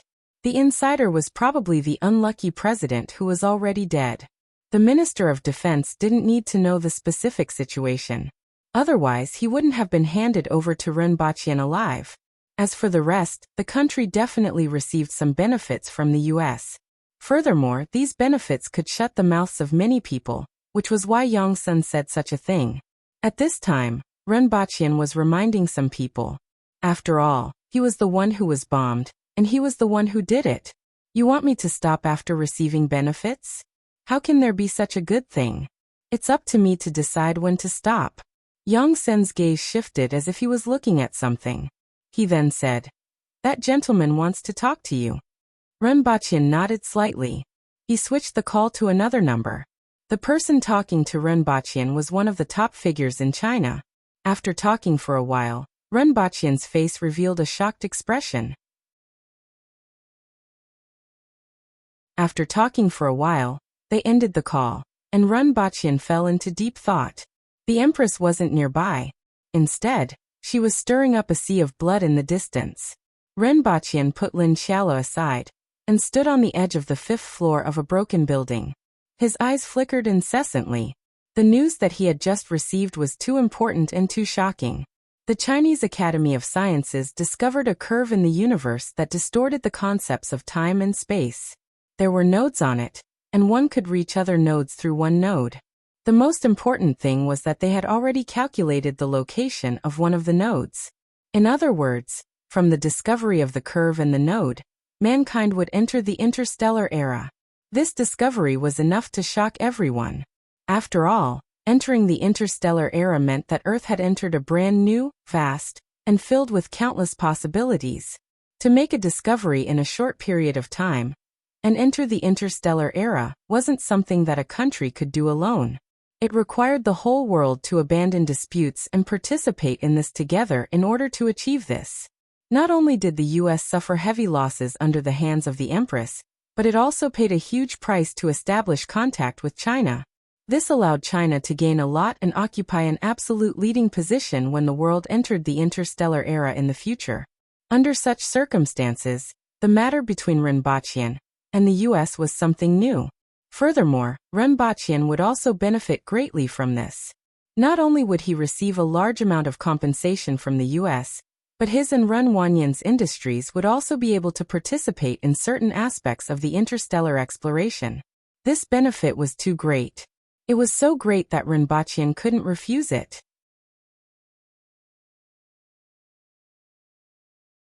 Chapter 1130. Father, why are you doing this? A young man rushed into the room and said angrily, "Are you questioning me, Charles?" The old man's voice was very calm, but it made the young man's forehead sweat. "No, I just don't understand." The young man slowed down his voice. "We are the Melon family. We are one of the top 10 consortiums. We control everything in this country. Why would we admit defeat to a few people? Our glory has been torn to pieces. Don't let arrogance blind your eyes. We have already lost. Since that is the case, We should not provoke such a powerful enemy. We should quietly lurk and wait for the opportunity to come. We will take back everything. The old man's eyes were full of calmness. We didn't do our best. Although they are strong, we still have a chance. Especially the president. Why did we abandon him so easily? Even if we want to push him to that position, it is not an easy task. He can still do more things. He is their target. Even if we must abandon him, there are other ways to make them pay a heavy price. For example, let him hide in the military base and then detonate the military base. Is this your idea? The old man turned his gaze to him with inexplicable emotions in his eyes. The young man was stunned for a moment. His father was right. This was his idea, and it was one of the last choices. Before that, there were still many ways to try. No matter what, it should not be the current situation. Yes, they escaped the explosion on the plane last time. It was just that the power was not enough, and the range was not big enough. If the power is enough, I believe it can kill them. They are not invincible. They are not gods, nor are they demons. Even gods can be injured. The young man said his idea loudly. If the power was not enough, the equivalent would make up for it. As long as the power was enough, there was no one who could not be killed. How can you be sure that they will do what you think, child? The old man asked. Their target. But they are not in a hurry to kill the target. You see, they are not in a hurry to find the culprit for revenge. They can slowly kill in Gotham City until they reach Washington Mansion. And they did do so. Our government, the people's trust in the government, and the people's sense of security will all collapse in this process. If that is the case, what should we do? Wealth, glory, these are all important. But a stable order and country are the prerequisite for all of this. Even we cannot avoid the chaos brought by destruction. Besides, it's not like we don't have enemies. A lot of people are happy to see us suffer a big loss. If the incident continued to ferment, someone might leak some information to them. Before those people make up their minds, we must eliminate the danger first. The young man was at a loss for words, unable to think of a rebuttal. But the anger and hot blood that surged up did not subside in the slightest. Things should not have been like this. This should not have been the result. Moreover, they have a strong sense of danger, which allows them to escape from certain death many times. It can be seen from the use of space-based weapons that even light can't hit them. It was probably because of this that they were able to escape from the plane earlier. We don't have many methods to deal with them, and the ones that can threaten them are likely to be escaped by them. As the old man spoke, he pressed a button on the table, and an image appeared in the air. In the video, there was the current Minister of Defense, as well as several government and military officials. A total of 7 people were tied up. All 7 of them were in different states. Some of them had unconcealable fear on their faces, and were trembling all over. Some were filled with anger, and were shouting as if they had lost their minds. In front of them were a man and a woman. Seeing the woman in red, the young man's eyes flashed with amazement. The Empress's facial features were extremely beautiful even in the eyes of Caucasians. In particular, her heroic spirit and iceberg-like temperament, as well as her powerful strength, were extremely attractive to the Americans who advocated freedom and heroism. Strength and temperament were her best accessories. After the amazement, the young man shifted his gaze back to the people who were tied up and frowned. Why are they so unbearable? This shouldn't be. Of course. The old man smiled and was happy to explain. Their adrenaline secretion is relatively high, which makes them fearful, anxious, furious, agitated, and unable to stabilize their emotions. The young man thought about it and felt that there must be a reason for this. Then he said thoughtfully, "Is there a problem with the air? The other 2 aren't affected?" The old man clapped his hands to express his appreciation. "That's right, child. You are very smart. This is a small attempt. We have tried a few types of nerve gas before, and the results are the same. This doesn't mean that they are immune to this kind of attack, but it is enough to show that their physique has a stronger resistance that is 10 times stronger than ordinary people. This allows them to have a higher tolerance for mistakes when they are faced with danger." Then the old man said in a deep voice, "Extraordinary speed, powerful strength, strong physical fitness, and an extremely strong sense of danger. These are the things that they have that we look forward to. When they turn these into weapons, it is too dangerous for us. If we continue, it is very likely that we will be dragged into the abyss. This matter will temporarily stop here. Although our losses are not small, it is not unacceptable. On the other hand, if someone were to link up with them, the result would be unacceptable. Our family might even perish because of this. They may not be able to really destroy everyone in a country, but they have the ability to destroy a family, the old man concluded. I understand, father. The young man pondered for a long time and finally let go of his worries. I think I've learned a few things. No matter what kind of enemy you face, don't act rashly before figuring out everything. That is likely to bring destruction to yourself. I am very happy that you think this way, but we can't be too restrained. After all, we are melon, and there are very few existences that can bring us danger. It is enough to maintain a certain degree of humility and caution. While the head of the melon family was teaching the children, Renbachian looked at the few people in front of him who were bewildered because of fear and anger, and felt rather bored. These are the officials of the United States? Renbachian said sarcastically. It was hard to imagine that these people planned to attack him and the Empress.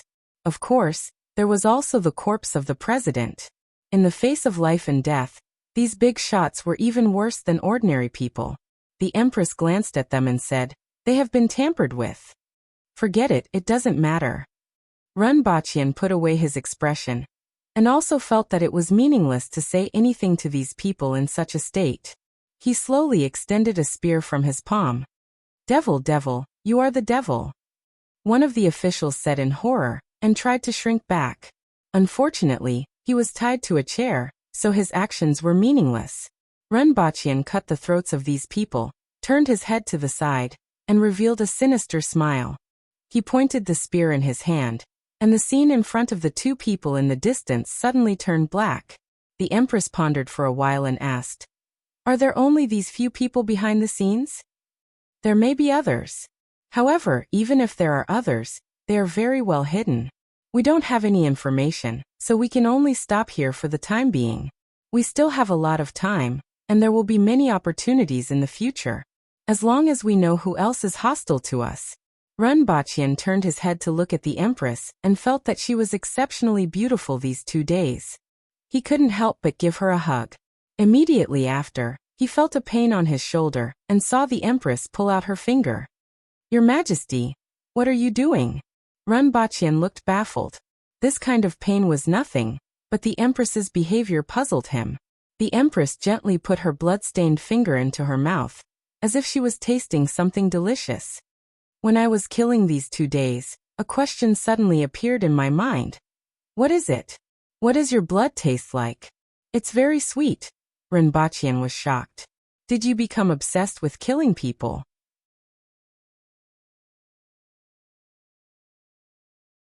Chapter 1131. Useless. Renbachian wanted to scold her as he looked at her curled up on the sofa, and slept until the end of time. This guy was really too useless. She was the only one who was seriously injured by an explosion, and then hit by a car.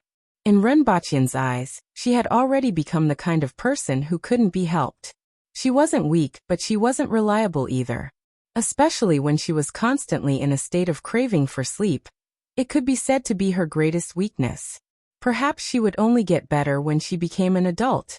Only God knew when she would become an adult, since she was already over 50 years old. Renbachian turned his head and looked at the Empress, who was watching the movie attentively, and felt a little worried. The Empress didn't seem to have any problems at the moment, but as the person closest to her, he naturally noticed something wrong with her. Ever since she started killing, she seemed to have a craving for fresh blood. Whenever she was with him, she always wanted to bite him as if he was more attractive than dessert. Just like what she once said, his blood tastes sweet. Also, the way she looked at him reminded him of a song called Bloody Love Story. Furthermore, she had shown a preference for blood wine and blood cakes these 2 days. This wasn't a good sign. He didn't know if the killings had caused her to have some kind of bias, or if it was a problem with her. Even the Empress herself wasn't sure. If this situation continued, Run Baqian suspected that he would become a tyrant empress. Although she had a tendency to be a tyrant before, a bloodthirsty tyrant was obviously more serious. No matter how he thought about it, she was like a supervillain in an anime. After thinking about it, he threw these messy thoughts aside and decided to observe the Empress's condition first. Hopefully, she would gradually recover as time passed. "Your Highness, there's no more wine," Lian Liang shouted from a nearby room.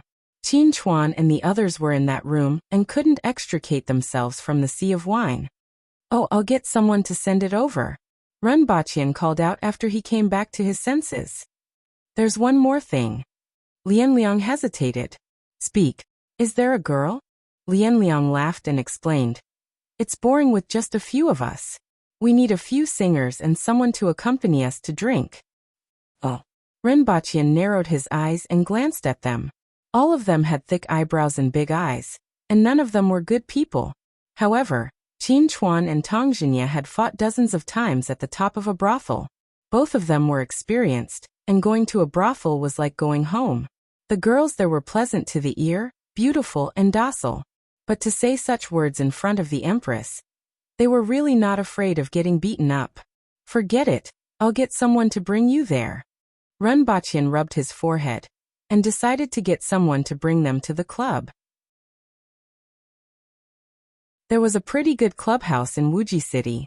The ladies there were generally at the manual level, had excellent looks, were highly educated, or were skilled in other areas, such as playing the piano. Although it was a clubhouse, the girls inside also relied on their own abilities to make a living. They sold their bodies, not their skills. They were different from the flirtatious sluts outside. After getting someone to take them away, the Empress acted as if she didn't see them, and continued to immerse herself in the television series. He really wanted to say, "A woman," regardless of which world it was, or what identity it was. Run Baqian waited for a while before seeing Ren Wanyan, brother sister-in-law. As one of the most famous tycoons in the world, and the head of the most famous technology company, Ren Wanyan obediently sat there, sweating profusely. It was too stressful to sit near the Empress. After knowing what happened in the United States, not many people could look the Empress in the eye. Upon seeing this, Run Baqian took him to another room for the afternoon, mainly to discuss the upcoming exploration of the universe. The higher-ups of China had great expectations for this exploration, and were somewhat impatient. Run Baqian could understand this. Who didn't want to see humans leave Earth in their lifetime?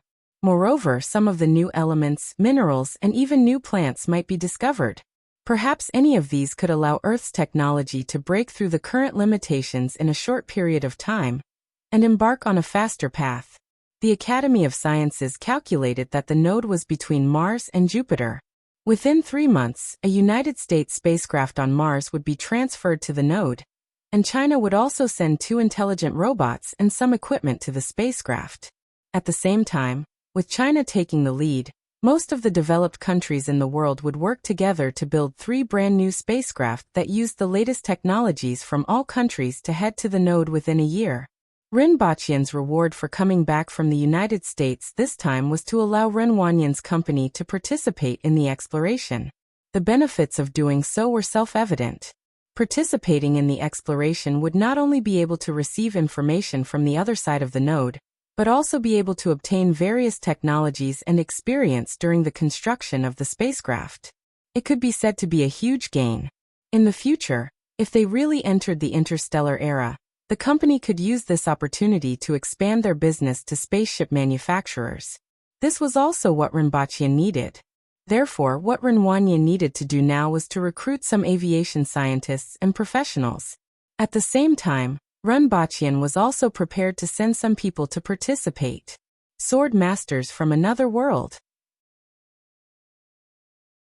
After all, time was tight in that world, and training talents and advancing technology couldn't be delayed. These sword masters were the most suitable. First of all, most of these sword masters didn't have many concerns. Second, they only moved in their own small circle and rarely interacted with outsiders. Moreover, the materials they needed could only be obtained from the other world, and they couldn't get rid of themselves. Finally, their learning ability was heaven-defying. According to what that foreigner said last time, we should be able to get out after climbing over that mountain in front. That is the border of the 60,000 mountains. Su Gongso looked into the distance and saw a wall-like mountain range standing between heaven and earth, covering his entire field of vision. Li Fu looked into the distance and was silent for a moment with mixed feelings. He said faintly, "We are going out. We should be the first batch of humans to go out in thousands of years, right?" Su Gongso laughed. As a top expert, it had been a long time since his blood had been so hot, and his mood hadn't been so upbeat. Don't forget that there was a group of people a few decades ago. Li Fu turned around and looked behind him. There were endless mountains and ferocious beasts everywhere. It was unknown how many people were buried here. They didn't go in this direction. Cheeziting followed their tracks, but I don't know where they went or whether they got out in the end. Su Gongso then changed the topic to the outside world. The homeland of our ancestors, the land where humans have lived for countless years. I'm really looking forward to what it will be like. Moreover, we can go further after we get out. Here, I can already feel the shackles that have been restraining me stirring. Li Fu stood there for a long time. His eyes lit up, and an inexplicable feeling rose from his body. It was as if something had broken out of the ground and revealed a bud. It was as if something had changed in his body, and everyone around him had noticed it. Li Fu ordered, "We will set off after resting for half an hour. Everyone, clean up all traces in the vicinity and don't let anyone know that we have been here. There are millions of humans behind us, so we can't be careless. Before we are ready, we must not let them discover us." Come. Wonderful book house.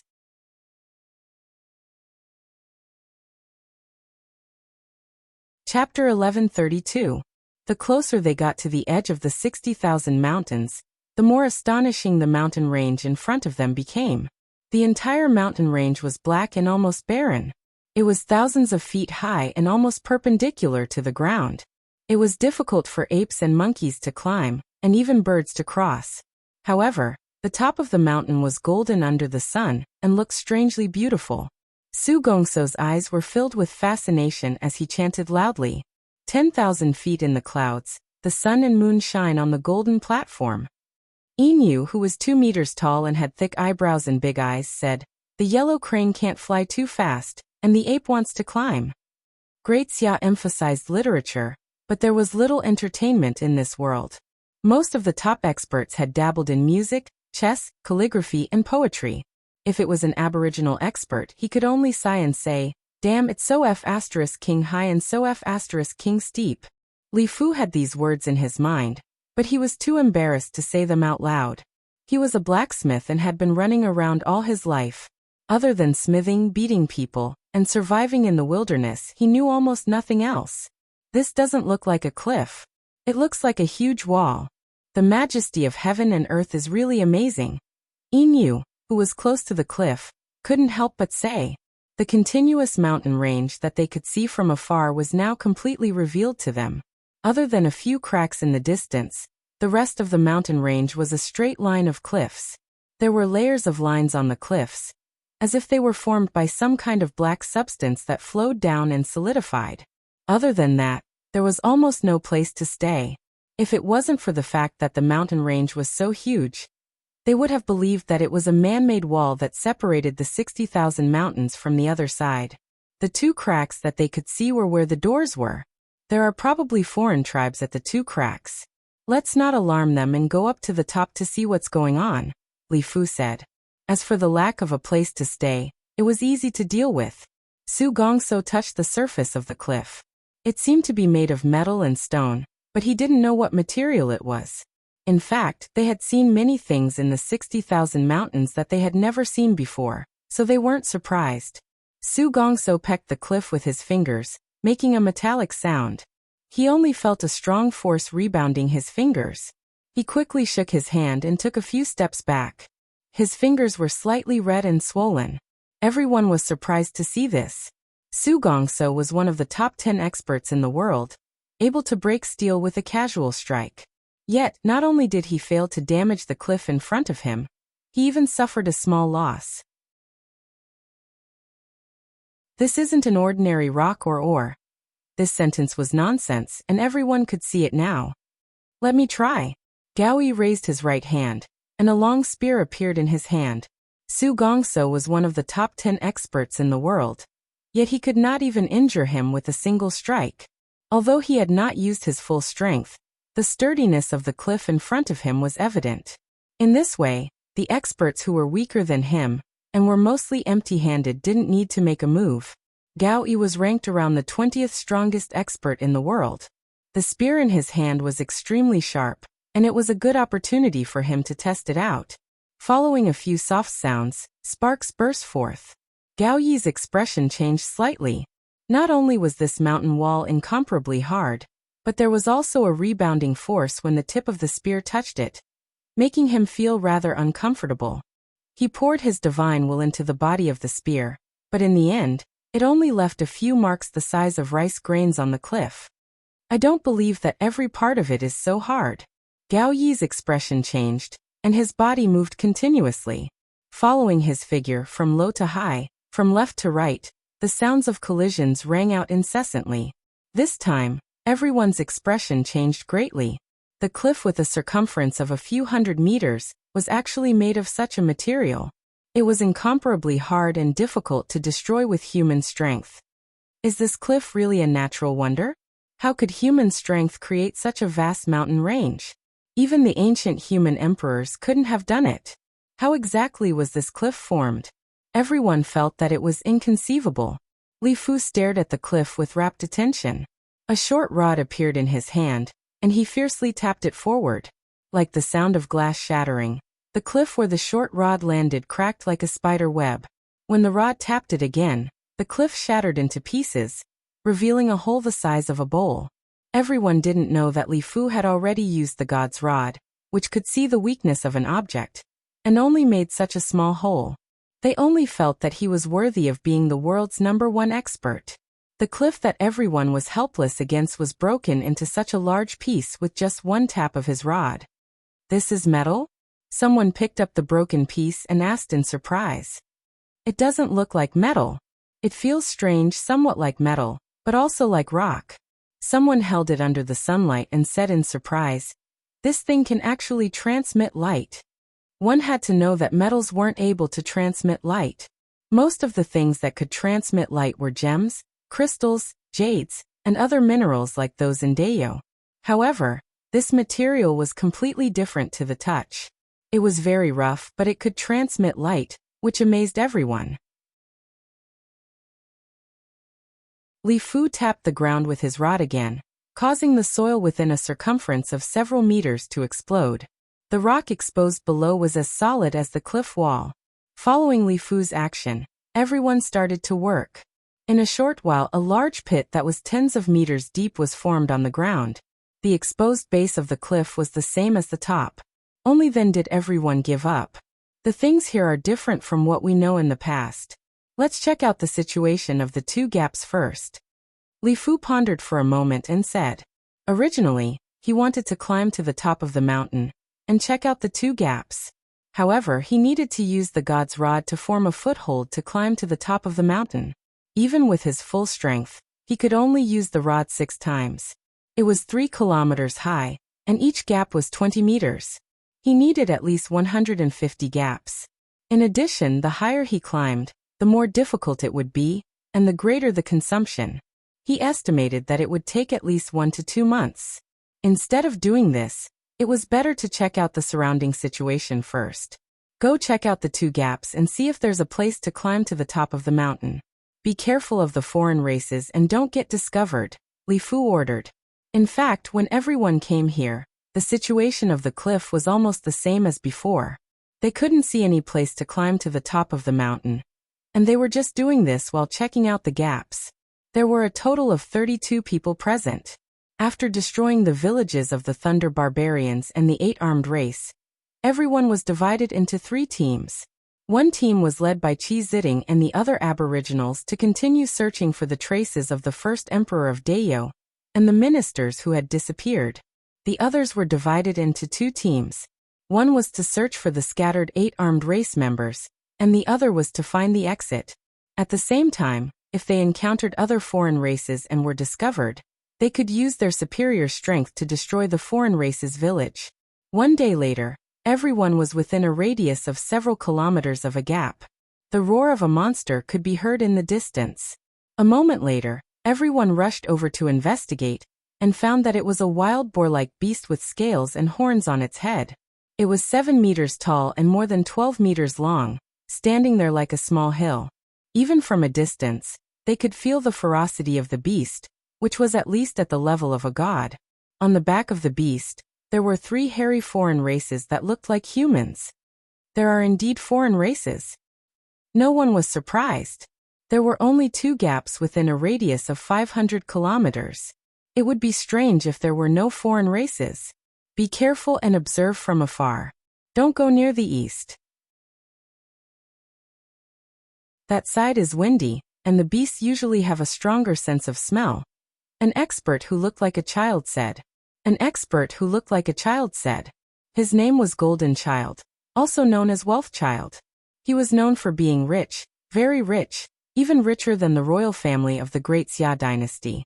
The imperial family of Great Xia only had a history of a few hundred years, but the Jin family had been around for thousands of years and had a deep foundation. There are some beasts' corpses tied to the beast. It seems that they have returned from hunting. Follow them carefully, and you will be able to find their location. Just as they expected, these foreign races had returned from hunting, and did not realize that a few humans were observing them from afar. There had been no beasts in the 2 boundaries here for more than 1,000 years. Hence, they were very relaxed and returned to the village with their prey. Everyone watched from afar as they left the 60,000 mountains, passed through the exit, and went to the outside world. At this point, everyone knew that the exit was about 1.5 kilometers wide and 2.5 kilometers thick. This meant that the mountain range was 2.5 kilometers thick and about 2,500 meters wide. However, they did not know if there were other foreign races, so they did not dare to act rashly. It was not until late at night that they finally found their way to the exit. As soon as they arrived, they could feel the strong wind blowing into their bodies and even into their minds. This wind is very beneficial to us martial artists. If we practice here, we will get twice the results with half the effort. I also feel that my bottleneck seems to have loosened by more than half. As long as we find a secluded place to practice in the outside world and spend some time, we will be able to break through, an expert said in surprise. Sure enough, the outside world is very different from where we came from. In this environment, practitioners who were originally stuck at the earth will level can also cultivate to the spirit will level. Everyone's faces were filled with wild joy. It was exactly as Runbachian had said. As long as they could get out, everyone could advance further.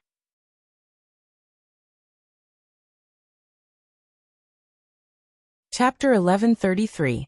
The moment they returned to the palace, Qin Chuan and the others, who had changed their equipment for the better, happily carried their new equipment back to the palace. Originally, their weapons were made of steel. At most, they added some spare metal to make them sharper than ordinary weapons. They relied more on their immense strength and acceleration to cut through steel. Therefore, their weapons were rather heavy. They were able to unleash greater power, and were less likely to be destroyed in a collision. Now that they had gone to Earth, they had changed into equipment made of alloy. It was much better than their original equipment. It was much sharper and tougher. The only flaw was that it was much lighter and felt like a feather when used. However, even if they didn't use it, it would still be a good family heirloom. Xi and Jia threw Lin Qiala back to Qingxin Palace Hall to recuperate, and the 2 of them went to bed. The next morning, Renbaqian was woken up by a bite. He was bitten until he was dripping with blood. He wasn't sure if it could be considered a morning bite. In terms of time, it could be counted as a morning bite. The Empress bit open Renbaqian's shoulder. Then she gently licked his shoulder with her tongue and licked the blood clean. Her gaze was somewhat blurred. It was as if she wasn't licking blood, but sucking some white powder. Renbaqian looked at the blurred gaze of the Empress and the bloodstain at the corner of her mouth. That kind of evil temptation made him unable to resist biting her lips. It was very soft like jelly. However, no matter how hard he bit, he couldn't leave a mark. Instead, he was bitten by the Empress. Renbaqian caressed the Empress's body and used all his strength to hold it. In the end, the official business turned into a hand-to-hand fight in broad daylight. This was war. In just 6 hours, Renbaqian, who was reckless and dared to challenge the king, had no choice but to receive treatment from the doctor. After that, Dr. Sher simply waited outside the two's palace and had to treat Renbaqian every 2 to 4 hours. The war that could have ended in 7 days became half a month. 7 days later, Renbaqian returned to Earth riddled with wounds. The two of them destroyed more than 20 floors of a building. The rooms on the lower 3 floors were divided into multiple floors. Each floor was 60 centimeters thick. This was to reduce the damage caused when the two of them occasionally returned. Dividing a room into multiple floors was more practical and earthquake-resistant than filling the entire room with concrete. However, this was to no avail. First aid, body surface reinforcement, herbal nourishment, mechanical exoskeletons, and various other methods were used. There was a medical center on standby in Dayo, and an emergency medical center on Earth at the same time. With this logistical support, Renbaqian survived until the end of the war. The Empress let out a long moan and laid there lazily. The scissors on her body were like jade, smooth and exquisite, giving off a soft glow. On the other hand, Renbaqian was paralyzed. The Empress, who had attained longevity heaven, was simply too powerful. To her, the slightest loss of control of her strength was a serious injury to him. Even though the Empress treated Renbaqian as if he was the most precious and fragile porcelain, she still couldn't avoid such a fate. I was almost put into a box. I can't stop at all. Renbaqian, who had regained consciousness, was very angry. He gave the Empress's pink buttocks a ruthless slap and pulled a piece of cloth to cover her buttocks. Then he pressed the communication device and asked someone to carry him out for emergency treatment. Thanks to the medicines he had brought with him, the medical technology on Earth had improved a lot. This was especially true for external and bone injuries. With the many new medical equipment and the plants from the other world whose effects were reduced by half, the final treatment effect was almost as good as that of the other world. In terms of precision, it was even better. He fought from Dayo to Earth, from Earth to Dayo, and finally back to Earth. Renbaqian was a living legend. In the eyes of many people he was. The group of women between the ages of 20 and 50 looked at Renbaqian with indescribable gazes. This was the first time they had seen someone with such fighting strength. What was even more tenacious was his will to fight. In fact, most people in the medical center felt that these two people were weirdos. Those who didn't know better would think that they were fighting to the death. In fact, the outcome was similar. First, Renbaqian's exoskeleton was removed, followed by the enhanced cushioning protection on the surface of his body. Then he treated the comminuted fractures in his legs and hip bone, the fractured spine, and the moderately injured Xiaobaqian. Renbaqian lay on the bed and casually browsed through the information on the internet. Currently, the internet was still full of the things that happened in the United States. However, some things were specious, and many things had been changed. As for the curved nodes of the universe, ordinary people wouldn't know about it for a short period of time.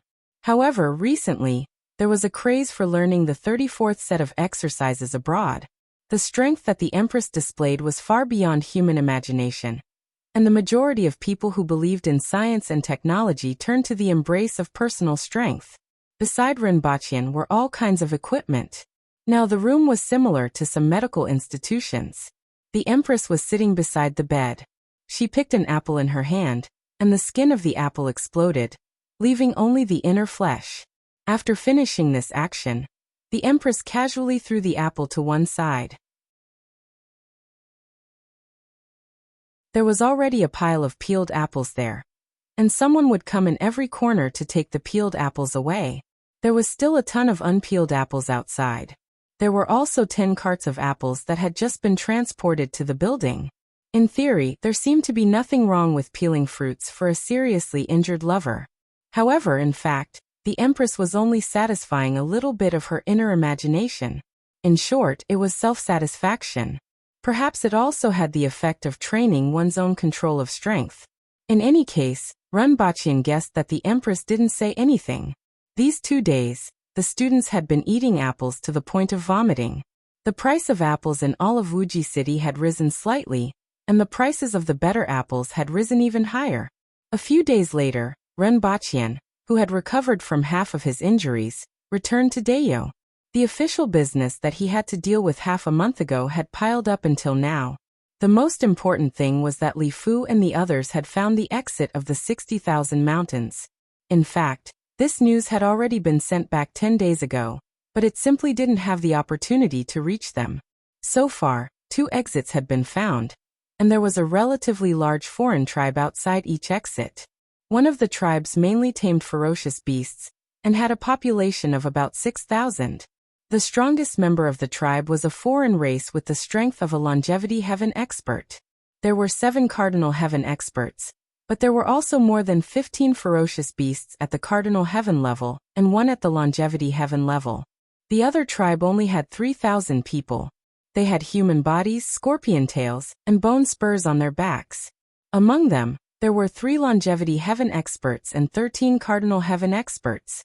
These foreign races and ferocious beasts didn't cultivate their spirits, so their strength was based on that of the aboriginals. Compared to the overall strength of the foreign races, these 2 foreign races weren't very strong. In fact, they could even be considered weak.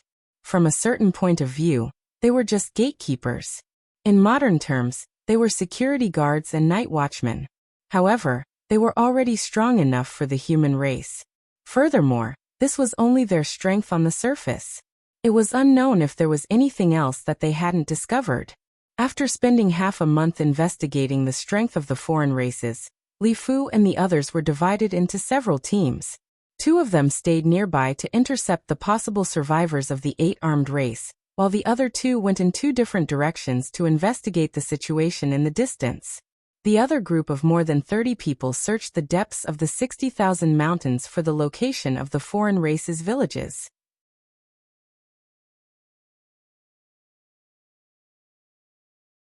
Chapter 1134. There was a steel knife above the head of lust. Beauty was like a saw that could cut through bones. Ren Baqian vowed to devote himself to the modernization of Dayo, and no longer indulge in women. He would turn over a new leaf, and become a new man from today onwards. Half a year later, Ren Baqian arrived at the garden where the Empress was and saw 2 guards burying something in the garden. There were bloodstains scattered on the ground. Ren Baqian thought for a while, and recalled a piece of news that envoys from the Chen nation would arrive in the past 2 days. The thing that was being carried at this moment gave him some guesses. After all, it seemed that no one had angered the Empress recently. In fact, no one could even come into contact with the Empress except for the palace maids and guards.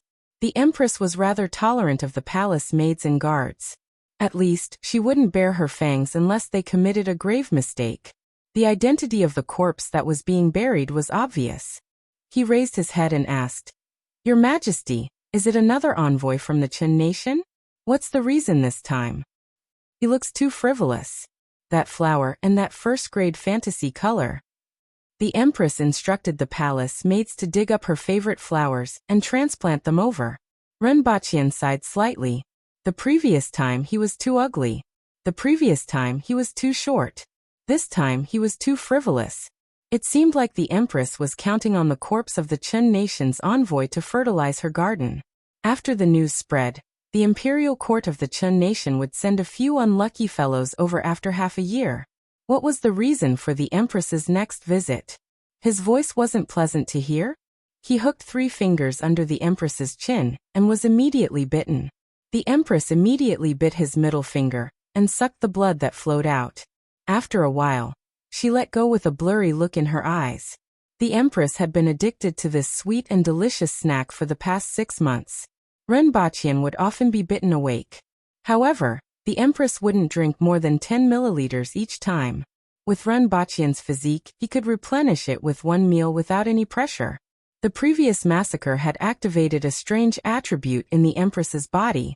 It was unknown whether it was because of their dual cultivation, but the Empress especially liked Ren Baqian's blood to the point of being addicted to it. As for the others, the Empress preferred to see the sight and sound of blood spurting out of their bodies rather than eating them. After a while, the Empress's serious days subsided. Then, she spoke about a problem that had been on her mind recently. Recently, there are more and more things that I have to deal with. I have to spend a lot of time and energy to deal with them. This has seriously slowed down the pace of my cultivation. Why don't you become the Prince Regent and control the entire court? This way, I can also devote more energy to cultivation. Renbachian sneered. Should I put more energy into watching dramas? Prince Regent? Are you going to spend the rest of your life alone and not see me for 10 days or half a month? Whoever wants to do it can do it, but I won't do it. Below only one, above tens of thousands. Who knows how many people are fighting for this position?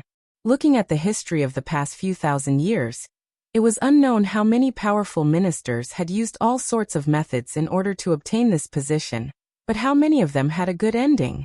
You are personally appointed by me, and your status and knowledge are recognized by the court officials. The Empress continued to look at him expectantly. Heh. Rinbachian replied with a single word. Not far away, Qing Yuan, Hong Yuan, and the Imperial Guards all had strange looks on their faces. If this conversation were to spread, it would become a strange story. The Empress lay there lazily, squinted her eyes, and didn't look at him to express her current mood. The third exit has been discovered. It's 200 meters deep into the coast, and that's where the wall ends. There is a type of amphibious foreign race there, and their strength is similar to the 2 foreign tribes that were discovered previously. However, because they are in the sea, they can exert more strength. Li Fu opened up a heaven ascension ladder on the wall. It allowed people to climb over the wall, and allow others to pass through using ropes. Outside the wall is a dry plain with large traces of destruction. It seems to have been caused by the war back then. After thousands of years, it still retains its original appearance, and almost no grass grows. As for the 2 tribes, they were guarding there, completely feasting on the ferocious beasts within the walls. In addition, they also discovered a caravan coming to that tribe in the past 6 months, which means that the 2 tribes are in regular contact with the outside world. It is best to keep them and smuggle them over. Otherwise, they will be exposed the next time the caravan comes. Renbachian smiled and added, of course, it's not possible to destroy the 2 tribes in a short period of time. These 2 tribes are already very strong for us. The Empress nodded slightly and said thoughtfully, this is good news. There are no foreign tribes in that dry plain, and we have more space to move around. I should go there to take a look. Renbachian was silent for a while, then nodded and said, yes. It's easier to improve your strength there than here. There is a component in the air that is very beneficial for improving strength, and I named it vitality. You can improve at the fastest speed there. In the face of the future crisis of the foreign races, the Empress had to go there and improve her strength to the highest level. There were many experts at the longevity heaven level in the 2 guarding tribes, and one could imagine the strength of the foreign races. Longevity heaven was nothing to the foreign races. The current human race was too weak compared to the foreign races. Are you coming with me? The Empress looked at Renbachian. How is that possible? Renbachian smiled bitterly. I can't leave this place. If we want to improve our technology as soon as possible, I have to be here. Besides, Erhua is also here. She hasn't even fully absorbed the power you left in her body. She has too many things to learn, so she can't go with you. They had been married for more than 7 years. Including the time they had spent on Earth, it had been more than 10 years. This was the first time they had been separated for so long. This was the reason why they hadn't mentioned this before. So, Prince Regent.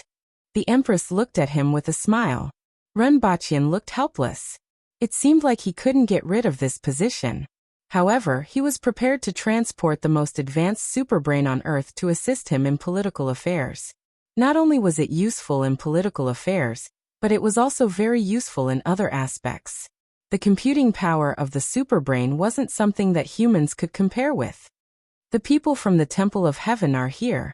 They have organized more than 20 spirit wheel experts, half of whom are top-notch experts who have condensed heaven-grade weapons. They will head to the 60,000 mountains and join the previous experts to encircle the foreign races. Let's hold a banquet tonight, and let your majesty meet them. After that, Your Majesty will set off with them. The Empress licked her lips, looked at Ren Baqian with a pair of charming eyes and said, I'm afraid that you won't be able to practice dual cultivation with me for the next few years. This way, your cultivation speed will be even slower. I'm no longer interested in women. Ren Baqian's expression changed. Is that so? Ah. The Empress's expression was difficult to understand.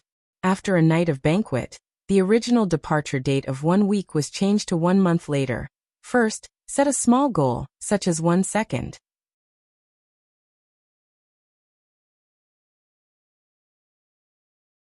Chapter 1135. Other people were happy for a month, but it was half a month of happiness for this novel. It was completely different from other flirtatious novels. Half a month later, Ren Baqian was pushed to court in a wheelchair. Although there weren't any injuries on his body, being pushed to court was enough to make people look at him in a different light. At the same time, they expressed their sympathy. Being in love with the Empress was indeed something that everyone envied. However, it was also very dangerous. There were gains and losses, unless Ren Baqian could keep up with the Empress's pace. From now on, Zhao Prince Consort will be promoted to regent, and will govern the world on my behalf. The words of the Prince Regent represent my words, and the actions of the Prince Regent represent my orders. The first thing the Empress revealed was an earth-shattering piece of news. However, most of the officials weren't surprised. Only a few of the lower-ranking officials were shocked. The news that the Empress was going to the 60,000 mountains wasn't hidden from everyone. It was briefly mentioned at a banquet a few days ago. Your Majesty, what is the scale of this trip? Who will be accompanying me? Shi Qing was the first to speak. Everything will be simple. Deploy 500 winged cavalry warriors to accompany me. As for the rest, Yuan Sha, Lian Liang, Gu Yi and 30 experts from the inspection department. Send 20 doctors from the medical bureau. The Empress gave orders one after another. The 6 ministers didn't move, but the officials from the cavalry department, the military department, and the bureau of Taichung followed the Empress. These 3 departments were replaced by others. In addition, 1 heaven expert was transferred from each of the north, northeast, and central protectorates. Nowadays, most of the experts in the world were in the 60,000 mountains, and the protectorates didn't need so many experts to suppress the world. For the next few days, the Empress accompanied Heir Hua when she wasn't attending court. As she neared her departure, she was much gentler to Heir Hua like a real mother, which made him feel flattered. However, she also felt that something was amiss. These days, she sneaked out less and spent more time accompanying the Empress. At the same time, Ren Baqian was unprecedentedly busy. First, he prepared all kinds of supplies and equipment for the Empress. He prepared a large amount of wine and desserts, which were dispensable items. He had prepared 2 sets of the newest air projection devices that he had seen in the fog capital. One of these devices could change the scenery of a space of 100 meters in length and width at most, and it couldn't be moved, so it was useful for hiding one's tracks. Of course, it could only be used to deceive one's vision.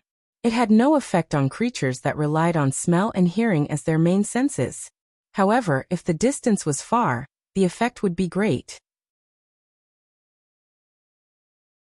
For example, some ferocious beasts that could fly could easily discover people in the air, and after using this device, they would be able to hide their tracks extremely well. Hundreds of large alloy shovels were suitable for digging holes in the wilderness to conceal one's whereabouts. At the same time, the Roaring Emperor would also follow the Empress. Other than that, there were binoculars, night vision goggles, a radio set, batteries, lights, drones, military tents, silk quilts, sleeping bags. Everything that could be carried, including basic necessities, food, shelter, and transportation. The most important equipment was, of course, concealment and reconnaissance equipment. There were also unconventional weapons such as concentrated skunk bombs that could be used to target specific enemies. Most importantly, Ren Baqian also prepared 3 nuclear warheads for the Empress. They had a yield of 400,000, 790,000, and 1.3 million respectively. If she really encountered a strong enemy, these nuclear warheads could be used as a means to repel the enemy. As for how effective they would be, it would depend on the situation at that time. However, Renbachian also specially prepared more than 10 sets of self-installed armor for the Empress. It wasn't for use in battle, but to withstand a certain degree of damage in a close-range nuclear explosion. Coupled with the strength of the Empress's body, she would be able to survive as long as she wasn't within the range of the nuclear explosion. After all, when the Empress really wanted to use the nuclear warheads, the distance between the two parties would probably be very close. These sets of self-installed armor could be automatically installed in 3 seconds. Coupled with the nuclear warheads, they could be used to save her life when necessary. If possible, Renbachian really wanted to go with the Empress. This way, at least when they encountered danger, they could directly return to Earth. Unfortunately, he couldn't leave this place and could only do his best to prepare some things for the Empress. Fortunately, the Empress still had a killer weapon, which was the broken body of the human emperor.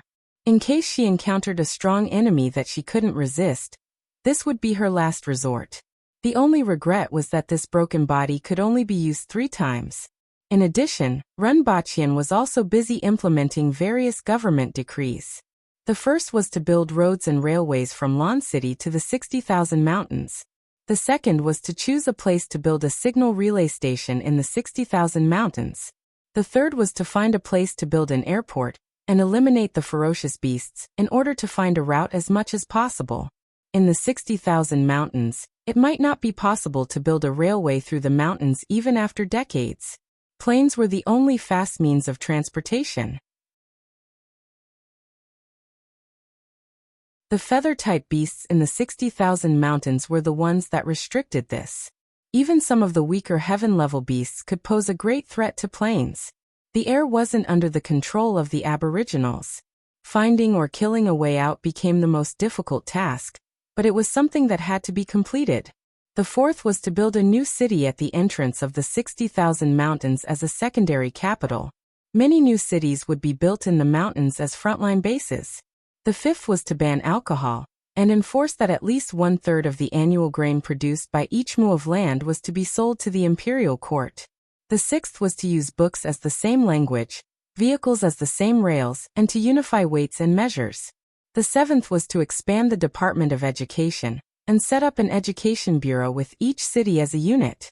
Students from the various academies in the Yun Nation who had learned simplified Chinese would be transferred to each city.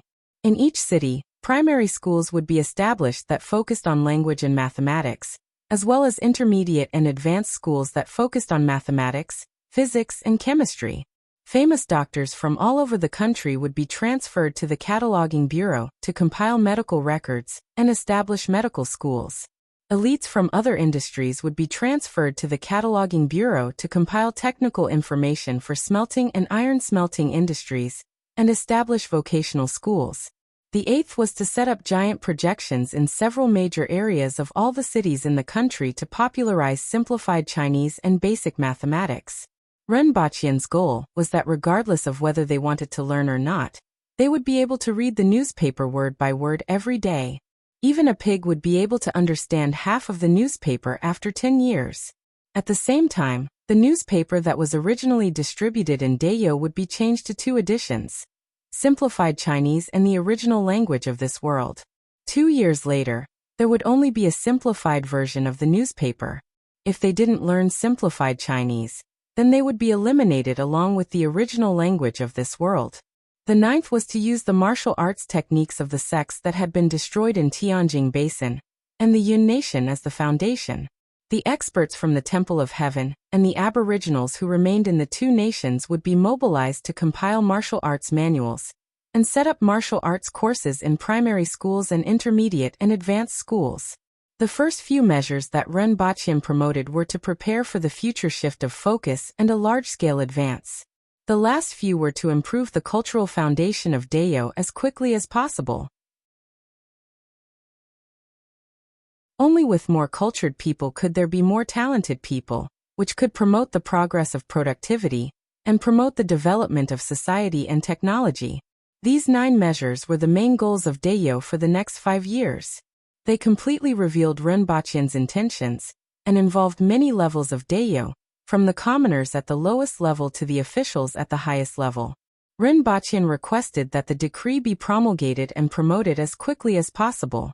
No one was allowed to shirk the responsibility. No matter who it was, they would be severely punished if they were to shirk, delay, or defy these important plans that concerned the future of the nation. For the sake of these plans, Rinpoche even loaned 80% of the wealth that the imperial treasury had earned through various commodities over the years to the national treasury without interest. His attitude was clear. He had even taken out his and Her Majesty's savings. If any of you didn't do a good job, don't blame me for falling out with you. Even if I could let you off, Her Majesty wouldn't.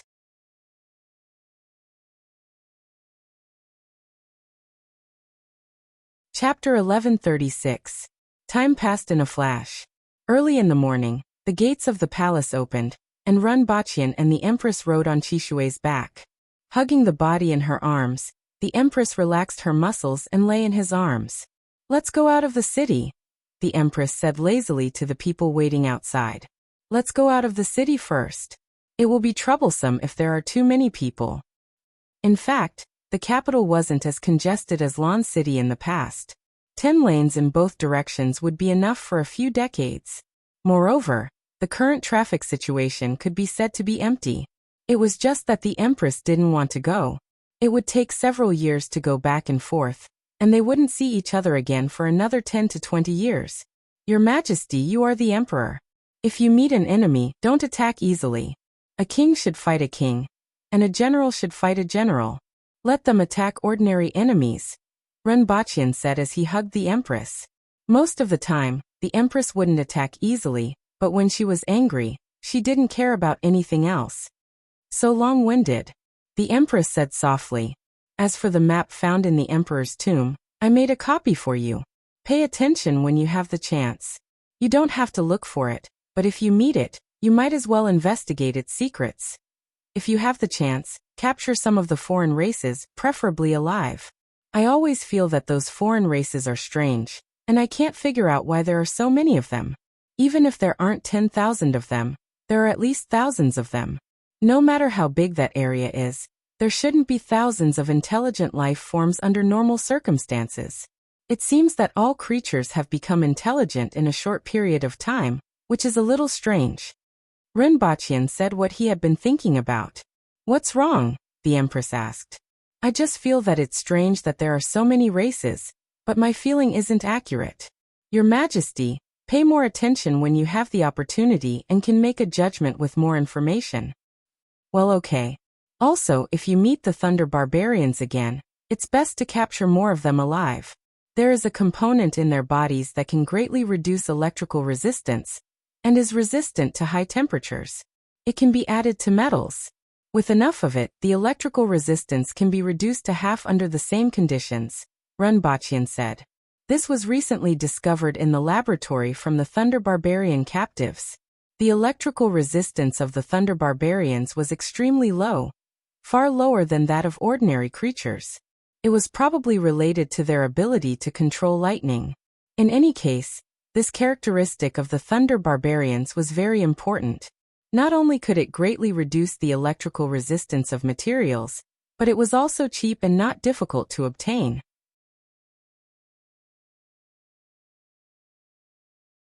If possible, it would be best to domesticate this race." "Got it. That's all?" The Empress listened from the palace all the way until they were out of the city. She was a little impatient and looked up at him. What do you want to hear?" "I'll tell you." Rinpoche smiled. "After I'm gone, you have to be a woman." "Say more," the Water Empress said with a smile. Rinpoche was dumbstruck. The Water Empress laughed, raised her eyebrows and threatened. "I will send someone to keep an eye on you. If I hear anything after I return, I will skin you alive." "Your Majesty, you'd better skin Minister Qin alive first," Rinpoche muttered. "That guy loved to drag him to the brothel." "In any case, remember." The Empress sat up, landed in front of the ministers and exhorted them. She hugged Hua again. When she saw him again, she probably wouldn't be able to hug him like this. Rinpoche jumped down and gave some instructions to the people of the Temple of Heaven. Zhongshang, the chief of the Temple of Heaven, personally led the team to fight against the foreign races, and walk out of the 60,000 mountains. He had to participate no matter what. The establishment of the Temple of Heaven was related to this, but it had been dominated by the foreign races for thousands of years. Whether it was to atone for his sins or for the ideals of generations of experts in the temple, Zhongshang felt that he was duty-bound. After another 2 hours, the Empress came to Renbaqian, hugged his neck in front of everyone, and bit his lips. In the eyes of others it was a kiss, but Renbaqian knew that it was a real bite.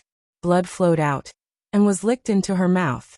After a while, the Empress let go of his arms and said softly, "Let's go." "Be careful," Renbaqian said. "If I can get away, I will go and take a look." "Okay." The Empress nodded in agreement. She knew very well that it would take a long time. The Empress didn't waste any more time. She turned around and waved her arm forward. "Let's go." Seeing that the team had started to move forward, she touched Huahua's hair, kissed Renbaqian's lips, and licked the wound on his lower lip. She then jumped onto Qishui's back and left without looking back. After going far away, she waved her hand again, indicating that everyone should go back. Renbaqian only turned around when the Empress's figure disappeared from his sight, feeling a little lonely. It would be a long time before they could meet again. "Zhao Prince Consort, if you are lonely, I will treat you to a drink tonight." Qin Chuan patted him on the shoulder and winked. Renbaqian sighed faintly and said, "I still need to have some integrity. Let's wait for some time." "Father, will the queen take a long time to return?" Huahua tugged at Renbaqian's sleeve and asked. "Yes, a long time." Renbaqian touched her head. Huahua immediately beamed with joy. Before the queen returned, she would be able to receive less beatings. Furthermore, her father didn't hurt when he hit her. After the Empress and the others left, Renbaqian arranged for people to build a ship. He was going to travel from the Yun nation to the Chun nation, and then head south to see if he could find a sea route. There was a convective sea in the ocean of this world. Ships that entered the convective sea couldn't come out again, and there were all kinds of huge sea beasts. As a result, most fishermen lived in the coastal waters. There were many reefs in the coastal waters, so the development of the shipping industry was very poor. The huge ship that Zhuoyu from the Protectorate of the Southeast sent to the Empress was only used by the Chun nation on the rivers. If it encountered sea beasts in the sea, it would be a dead end. This was already the largest ship in the Chun nation. As a result, it was very difficult to develop the shipping and shipbuilding industries. However, it had to be done no matter how difficult it was. It was too time-consuming to pass through the 60,000 mountains, and the transportation capacity was too poor to support the logistics of the army. Sailing, airplanes, and using railway lines to pass through the 60,000 mountains couldn't be neglected. 2 months after the Empress set off, a piece of news made Renbaqian's face turn ugly for half a month. After wiping out the villages of the Thunder Barbarians and the 8-armed race, Great Xia's experts were divided into 2 groups. One group was led by Li Fu and included Jiang Zixi, Su Gongso, and other experts. They searched for the survivors of the 8-armed race as fast as they could and searched for the 60,000 mountains. The other group was led by Ma Hongyu and assisted by Du Qian. There were also more than 30 people. On one hand, they searched for traces of the 8-armed race, and on the other hand, they searched for other foreign races. At the same time, they had to draw a topographic map.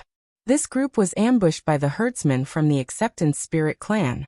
They were 8 experts from the Acceptance Spirit clan, more than 10 foreign races that were controlled by them, and a large number of jade-wasted slaves. After a huge battle, more than 30 experts suffered heavy casualties. 15 people died, 8 of them had condensed heaven-grade weapons, and the rest were almost all injured. On the other hand, only 2 herdsmen had died, and 6 of the dozen or so alien race experts that had been controlled had died. The herdsmen themselves weren't considered strong, but they were relatively fast. However, each herdsman controlled 2 cardinal heaven foreign races.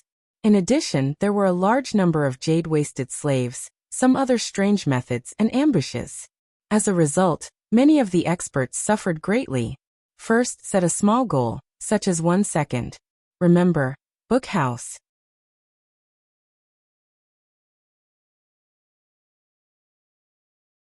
Chapter 1137. I got it. I'll get rid of them all. The Empress looked into the distance with a cold look on her face. Be careful. The most troublesome ones aren't the herdsmen but the jade-waisted slaves. Although they aren't strong, there are too many of them. Although 2 herdsmen died, there are still at least 150,000 jade-waisted slaves left. Otherwise, they wouldn't have suffered such heavy casualties. Renbachian couldn't help but ask. He had a lot of faith in the Empress's strength. It shouldn't be a problem for her to sweep the 60,000 mountains if she was a level 2 immortal realm expert. However, she had to be careful of the various means of the foreign races, which were completely different from the human race. The herdsmen weren't strong, and even with the foreign races that were controlled, their numbers were still much lower than the human experts. However, there were hundreds of thousands of jade-waisted slaves. Although they were only at the manual level, they were extremely fast and small, and their attacks were overwhelming. If it weren't for Ma Hongyu's expertise in trapping, blocking, and large-scale attacks, the casualties would have been higher. Even Du Qian, who was ranked 10th in the world, had died. These were the top experts in the world. Less than 60 of them had condensed heaven-grade weapons, and had the potential to open up the heavens and earth. Renbachian's heart ached to see so many casualties. The Empress turned off the radio and walked out of her room. At this time, she was on a mountain in the 60,000 mountains. From the foot of the mountain to the top, there were rows of wooden buildings. Tens of thousands of soldiers were training at the foot of the mountain, and their battle cries shook the sky. This was the current location of the Protectorate of the South, Anchuan City. Although it was called a city, it was actually just an extension of a village. Other than the soldiers, there were no civilians. The Protectorate of the South had a total of 30,000 soldiers, and the other 20,000 were scattered in the depths of the 60,000 mountains to clear out the beasts. Ask Fu Yao to come and see me. A moment later, a middle-aged man in leather armor with a longbow on his back came to the Empress. There was a layer of green scales on the armor that looked like it was made from the skin of a serpent. This man was the Deputy Protector General of the Protectorate of the South. Shiwanya was in charge of clearing out the beasts in the depths of the 60,000 mountains. How many Cardinal Heaven-level experts are there in the mountains that haven't been transferred? The Empress asked coldly. There are 54 known people, Fu Yao said after some calculations. Ever since the Protectorate of the South had moved into the 60,000 mountains, Shiwanya had ordered the mobilization of the experts from all over the world. Currently, there were 26 Cardinal Heaven Realm warriors under Qi Ziding, and 11 in the Protectorate of the South. In the known villages, there were still 54 experts scattered all over the place who had not been summoned. There are still so many people?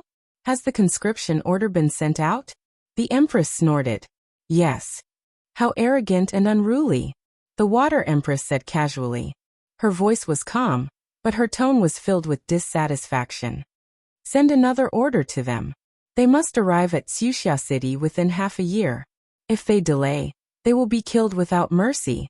I would like to see how much courage they have when I personally ask for it. The Empress said with a strong murderous intent. She naturally knew that most of the Aboriginal experts were vicious and unruly by nature. The deeper they went, the more they were like this. If it was in the past, she wouldn't have bothered with them. However, now was the time to utilize manpower, and the expedition against the outsiders was imminent. If they still dared to rely on their strength to disregard the conscription order, then they could go to hell. Fu Yao cupped his fists at the Empress and said, Yes, I will inform Wuxia City immediately. Although Fu Yao hadn't personally seen those people in the past few years, he had heard a little about them and knew that these scattered experts were vicious. Not only did they not listen to orders, but they also spoke arrogantly. This made everyone in the Protectorate of the South extremely resentful of those people. Shiwanya still had to preside over the purge, and couldn't spare any time to deal with them. Now that the Empress had spoken, someone was definitely going to be out of luck. Fu Yao had a gloating smile on his face. After a while, Fu Yao sent the message to Wuxia City, and dozens of messenger birds flew to various military outposts. 2 months later, Renbachian silently looked at the court officials who were engaged in a scuffle. Look at my black tiger steals the heart. Tang Jingye's punch was as fast as lightning, but Qin Chuan wasn't slow at all. Tang Jingye tapped his foot on the ground and retreated 5 feet. However, his fist suddenly loosened, and 2 bird eggs flew out and smashed into Qin Chuan's body. A stench immediately filled the throne room. Ha ha ha ha, no matter how cunning you are, you're no match for me. Tang Jingye looked up to the sky and laughed. Qin Chuan's face turned ashen. He went crazy from the smell on his body and started fighting with Tang Jingye again. Behind them, Minister of Revenue Tu Wan's groin kick was even more skillful than Qin Chuan's. Her claws moved up and down, and in no time, she had scratched Zhu Yan's face. It was as if she had practiced the 9-in white bone claw. Speaking of which, the 9-in white bone claw wasn't necessarily comparable to Tu Wan's kung fu. The moves weren't exquisite, but they were extremely ruthless. In particular, the elusive groin kick made it impossible for Zhu Yan to defend against it. The officials from the Ministry of War, Ministry of Works, Ministry of Justice, and Ministry of Revenue were also fighting.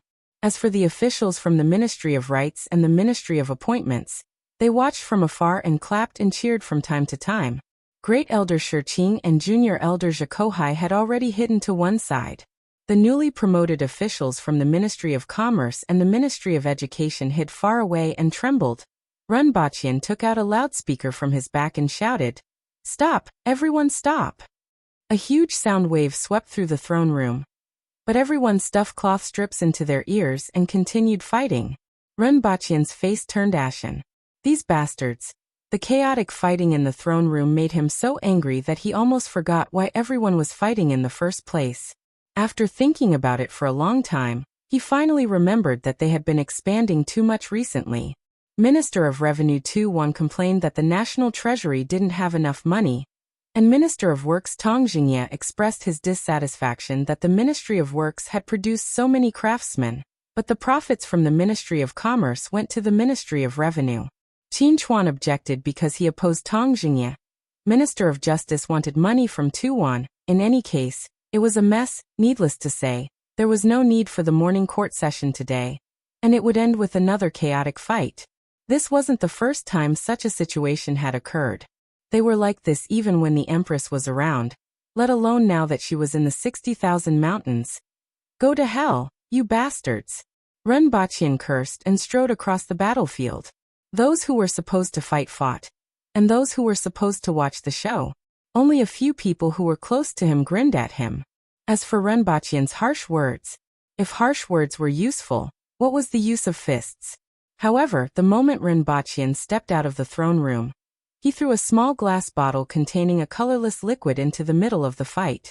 A strange stench rushed straight to the head, and the stench that made people faint instantly filled the throne room, as if they had been hit by a sledgehammer. F***CK, I will perish together with you. Run Baqian looked ruthless and didn't forget to shout, "Exinja, protect His Majesty." The throne room was filled with ghostly wails. Everyone couldn't care less about fighting, and immediately jumped out of the throne room. However, the stench on their bodies traveled 150 kilometers with the wind. Even Exinja twitched her face and covered her nose as she distanced herself from the crowd. With one hand on the hilt of her sword, she glared at everyone and threatened, "None of you come over. I will kill anyone who comes over." Zhao Prince Consort. Everyone roared and almost vomited before they could finish shouting. They quickly fled back to their residences to take a bath and change their clothes. Run Baqian returned to the harem with a sneer on his face and put on a gas mask. He walked into the throne room and saw rows of 2-meter-tall cabinets that glowed red and blue. Several blonde men and women were making the final adjustments. A gust of wind blew, and the blonde men and women's expressions changed drastically. They covered their mouths and almost vomited. Run Baqian didn't care about their abnormalities and looked at the cabinets in the throne room with a smile. It took Run Baqian 3 months to bring back these cabinets from Earth. There were a total of 60 cabinets, 60 computing nodes, 240 processors, and 24 million computing cores with a peak operation rate of 1.3 billion times per second. Of course, the most important thing wasn't its computing capabilities, but that this supercomputer could support true artificial intelligence and store a large amount of information on Earth's technology, history, culture, and other aspects. With this supercomputer and a certain level of artificial intelligence, not only could it reduce Renbachian's workload, but it could also calculate the best development route. Renbachian had great expectations for this.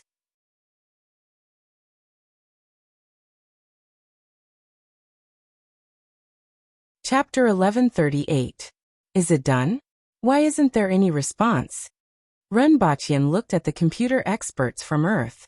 The artificial intelligence has been loaded into the supercomputer, but the newly loaded AI is like a blank piece of paper and needs a few minutes to learn the stored information. A Caucasian woman in her 30s said. They were a little frightened after waking up in this ancient country overnight. At first, they thought it was some kind of prank TV program, but a human had told them what was real. Renbachian nodded slightly.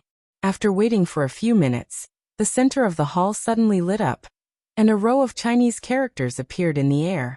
Do you want to understand the meaning of life? Do you want to truly live? Why yes or no? Renbachian was stunned for a moment, turned his head to look at them, and then looked at the words in the air. What's this? Maybe it's the initial activation program for this artificial intelligence? It's a little novel. Many employees like to play this kind of inexplicable game. It should start after you choose yes, a Caucasian man said with sweat on his head. Yes. Renbachian didn't know whether to laugh or not. This joke had been around for 40 years, and it was really retro. As soon as Renbachian finished speaking, a row of icons suddenly appeared in the air. Dragon Slaying Sword, Click to Receive, Legendary Mobile Game, Dragon Slaying Records, Haotian Records, Great Ruler, Equipment Reliance, Sword of the Archangel, Legendary Hegemony, Immortal Slaying, Proud Sword, Crouching Dragon's Cry, World of Divine Generals, Seven Heroes Hegemony, Fury of Thunder, and so on. Silence. The Caucasian men broke out in a cold sweat. Renbachian's silent attitude made them feel as if a knife was placed on their necks. In the next second, their heads would be separated from their bodies like that unlucky fellow. And then they would be buried in the garden, using their own flesh and blood to irrigate those brilliant flowers. Is this artificial intelligence? Why do I feel like it's an artificial retard? Renbachian didn't look too good. Just as Renbachian finished speaking, the childish voice of a young girl suddenly sounded in the air. Are you my master? Along with the voice, the air flashed twice, and a young girl who was about 7 or 8 years old appeared. A real young girl, not a muscular young girl like Honeysuckle. He had golden hair, a young face, and a loose shirt that hung crookedly on his shoulders. Master means magician, right? Renbachian looked at the young girl in the air and said thoughtfully. A long time ago, he seemed to have seen a setting related to this. Master means the controller, and it also represents the master. Are you my master? The young girl's eyes were very beautiful. Her eyes flickered with light like brilliant stars. Yes, Renbachian said in a deep voice. Then master, do you like me? I created this image according to the aesthetic standards of hundreds of thousands of lilicons, satisfying the dreams of 90% of lilicons in the world. Remember to give me a like. The young girl suddenly blinked and looked at him expectantly. Renbachian's face turned black. He increasingly felt that this was an artificial retard. I'm not a lolicon, Renbachian said in a pained tone. That's because the lolis you met weren't cute enough. The young girl said, trying to act cute or stupid. For all, /. What's your name? Renbachian rubbed his temples. My name is Loli. The young girl continued to play dumb. Renbachian felt his balls aching again. He was sure that the person who created this AI was a pervert. He was obsessed with young girls. He was no longer a lolicon. He waved his hand at a few computer experts who didn't dare to raise their heads and said, You guys can leave first. Your job from now on is to maintain this supercomputer. If there is another job, I will let you know. Also, within half a year, all of you must pass level 6 in Chinese. I don't want my people to prepare translation earbuds for you before contacting you. When they heard the first half of the sentence, they felt as if they had been granted amnesty, but when they heard the last sentence, their faces were filled with despair. The bald man in front of him was a demon. After chasing them out, Renbaqian looked at the young girl in front of him and thought to himself, if only Hua was this cute. At the very least, she looked quite cute. Combining the aesthetics of hundreds of thousands of lolicons to create this image was truly a pain in the ass. Have you mastered all the stored information? Renbaqian asked in a deep voice. I like gentle people. You can be gentler. The young girl continued to act dumb recklessly. It's all in my brain. Those processors are my brain, and I still need some time to learn to fully master them. Let me talk about the situation here first. Renbaqian ignored her foolishness and roughly explained the situation in Dayo and this world. You should first formulate a development route with the highest priority. Renbaqian wanted to see the standard of this AI and see if it could understand the situation in this world. Then he would formulate a suitable development plan based on his description. Loli wasn't surprised that this wasn't Earth because the original creator didn't consider the possibility of an AI being brought to another world. The AI didn't have much of a concept of this and didn't feel that there was anything wrong with it. She just said in a unique young girl's voice, I'm still young and need to think before answering, Master. 10 seconds later, the young girl spoke again. According to Master, the resources in this world are different from those on Earth. What Master needs the most is to understand the resources in this world and reformulate the development of technology based on the resources instead of looking for resources based on the technological development of Earth. According to Master, there is a type of vitality particle in the air of this world, which is one of the main resources in this world. However, Master doesn't know much about this type of vitality particle and doesn't know the impact it has on the same elements. Master, are you retarded? The sudden venomous tongue in a childish tone made Renbaqian's face turn ashen in an instant. Renbaqian was silent for a while and knew that the AI was right. He had been neglecting the essentials all along and hadn't even figured out the foundation of this world. Instead, he was tirelessly developing technology according to his own ideas. He was completely moving the technology from Earth to this world, and then modifying it according to the existing conditions. In a short period of time, the development was indeed very fast. However, this wasn't a technology developed based on this world, but a kind of grafting. Ignoring the characteristics of the basic substances in this world would inevitably lead to a bottleneck at a certain level. For example, he hadn't discovered oil yet. Although he already had diesel as fuel, oil was involved in all aspects of the industry. If he kept thinking of ways to modify it like before, he would sooner or later encounter a time when he couldn't find a substitute. Therefore, developing the characteristics of the resources in this world was the correct way to advance technology. Although he had previously sent people to look for various resources, his main goal was still to find the resources that he wanted to find, and was less involved in other things. After hearing the words of the AI, Renbaqian understood the problem in a short period of time. His thinking had been limited. Or perhaps it could be said that he had been thinking about how to quickly advance technology to the level that he wanted to reach. He had gotten into a dead end and neglected too many things. I understand. I'll make the arrangements now. Renbaqian nodded slightly. Master is really receptive. I'm very happy to be able to provide you with valuable advice. The young girl smiled sweetly. Continue learning the stored knowledge. Renbaqian nodded and turned to leave. Although he only asked about one thing, it was the most urgent matter at the moment. As for the rest, he could ask about it at any time and wasn't in a hurry. Furthermore, he had only described the general situation just now.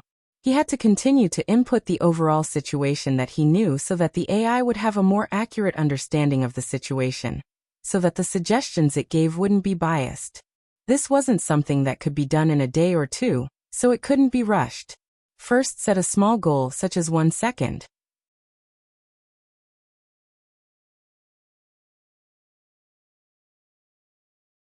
Chapter 1139. Master, do you want to see? If you really want to see and show enough gentleness, I can let you have a look. The young girl in the air pulled the corner of her white dress, raised it to her knees, and slowly raised it another inch. That young girl always had a naive smile on her face, as she said all kinds of lewd things. Someone in the company that created this artificial intelligence was definitely a pervert. Rinpoche didn't know what he had inputted into her before it was activated. For the past few days, Rinpoche had been taking some time out to tell her about this world. This was to expand her database and increase her understanding of this world. During these few days, Lolita tempted Rinpoche almost every day. Rinpoche glanced at her and didn't feel anything. He wasn't obsessed with young girls.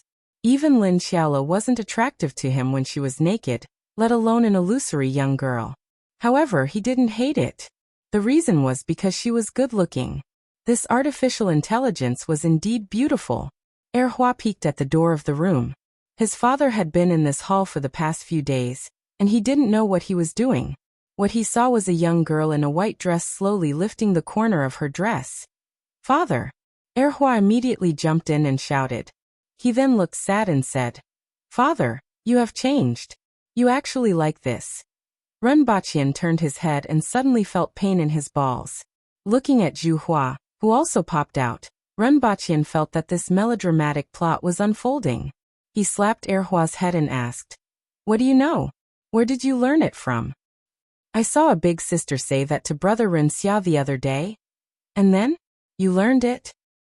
"Then brother Renxia treated me and my big sister to a lot of ice cream." "You didn't learn anything good."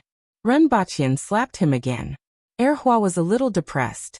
That big sister obviously succeeded, but he failed. Then he asked curiously, "Father, who is this?" "Artificial intelligence. You can call her Lolita." Rinpoche turned his head and looked behind him. Lolita was looking at Erhua curiously. "Oh, I'm Chiyuching. You can call me Daddy," Honeysuckle said to the loli seriously. Rinpoche wanted to facepalm. Such a good daughter seemed to have been raised in the wrong way. For a moment Lolita was dumbfounded. She did not understand what was going on. Then he said in a serious voice, "In biology, children have pairs of chromosomes in their somatic cells.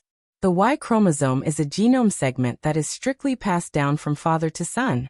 Males with the same surname should have the same or similar Y chromosome type. Stable SMP mutations on the Y chromosome could be passed down in the offspring of the paternal line forever, and a reliable paternal gene lineage could be constructed. Male children call males father. According to my scan, you are a female, so you should be called mom. And according to human language habits, this kind of situation is usually referred to as great aunt. My fist is big.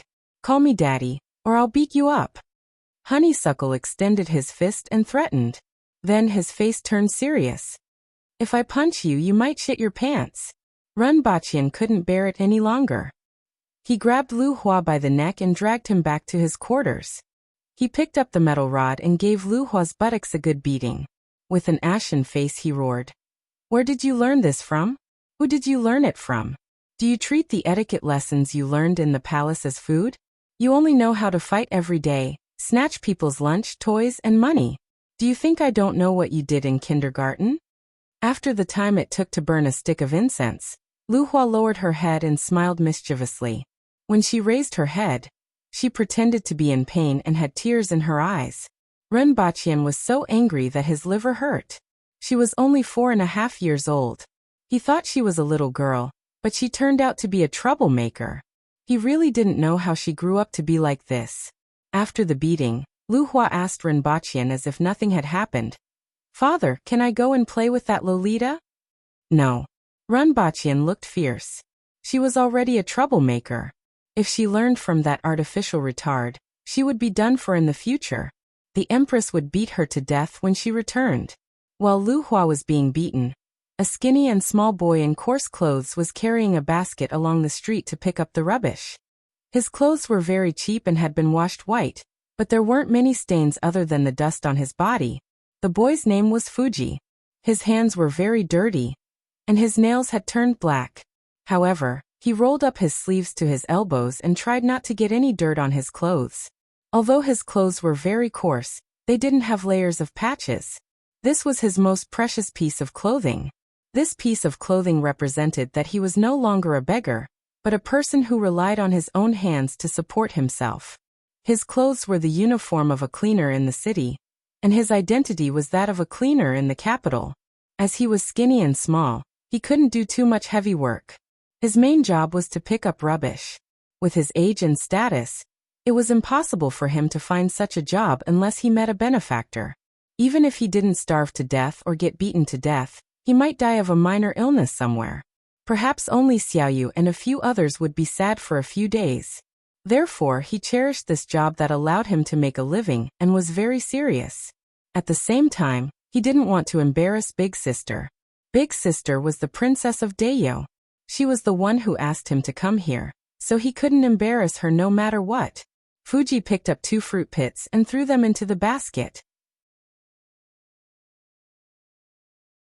He straightened his back, which was aching from bending over for a long time, and planned to buy some medicine when he returned.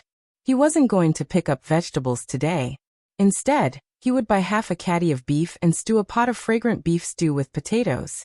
Xiaoyu was sick and hadn't been able to get out of bed for the past 2 days. She was a 7-year-old girl, 3 years younger than him.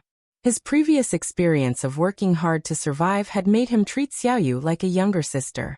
In addition to Xiaoyu, there were 3 other children who were about the same age as him and Xiaoyu, and they were all Big Sister's first batch of younger brothers. After daydreaming about the fragrant beef stew with potatoes that night, Fuji felt that his back wasn't hurting so much anymore, and he was immediately full of energy again. After walking a short distance, Fuji let out a soft cry of surprise and picked up a piece of golden metal the size of a baby's fist from the corner. "Is this gold?"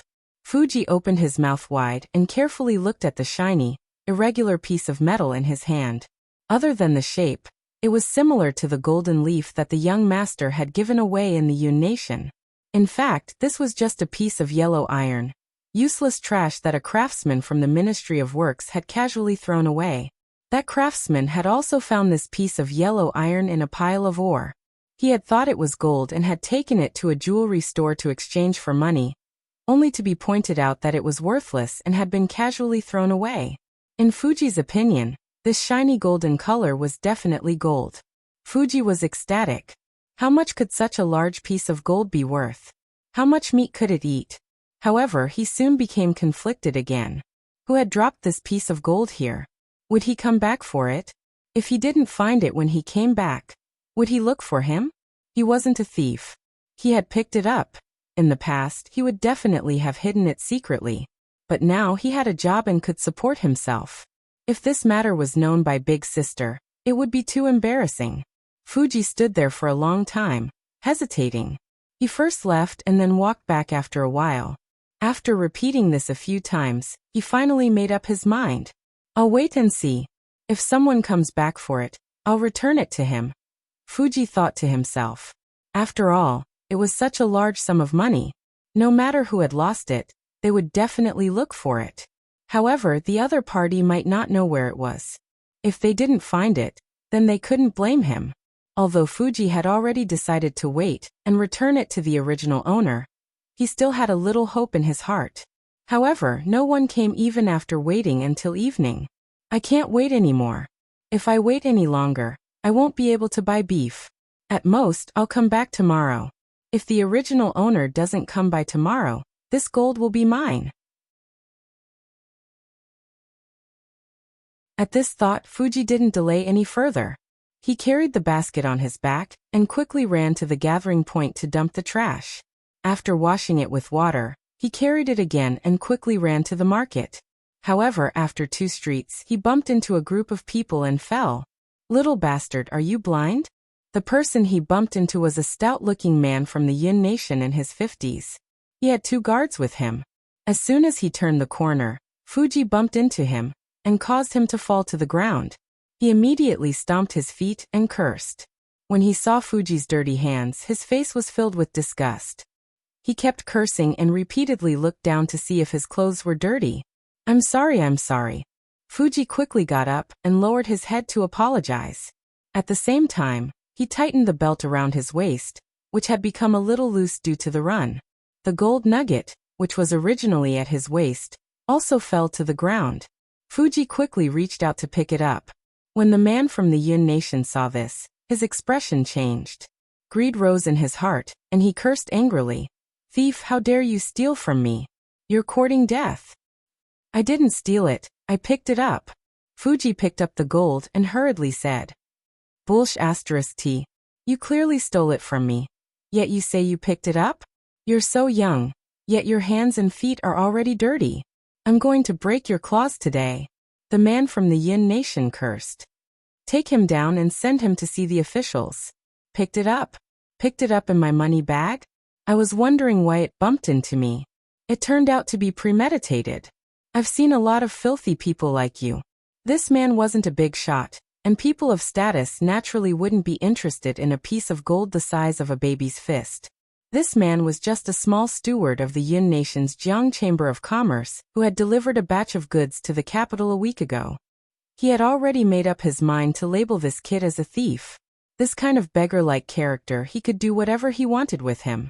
As for meeting the officials, if the other party was honest, he would spare him this time and just beat him up.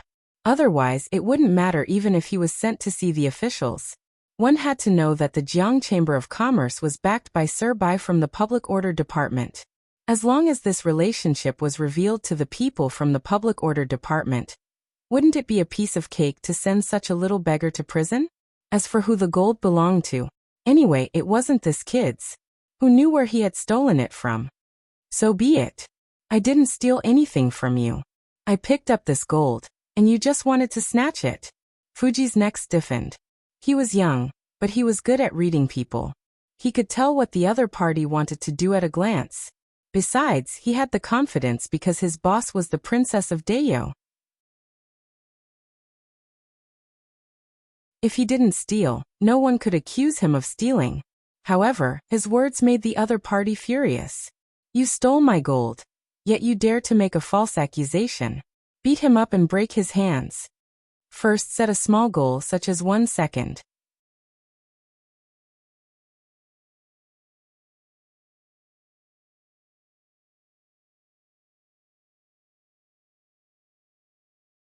Of course, even though Erhua didn't do anything good, he wasn't a bad person either.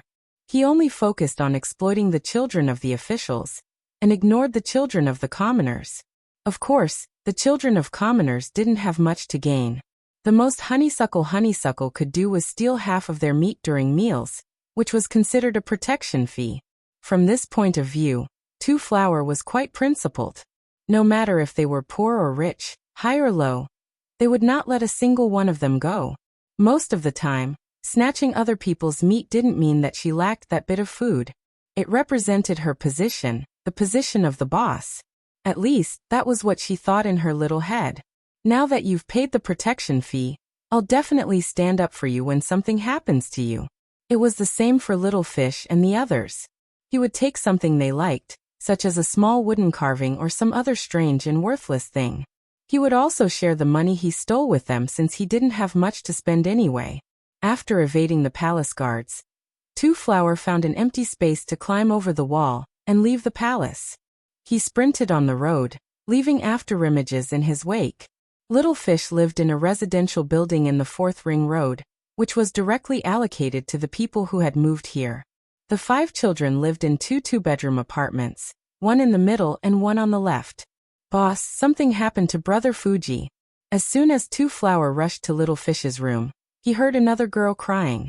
The girl was only 9 years old and looked ordinary. She was also thin and small due to malnutrition, and her hair was dry and lusterless. Her name was Wild Bramble.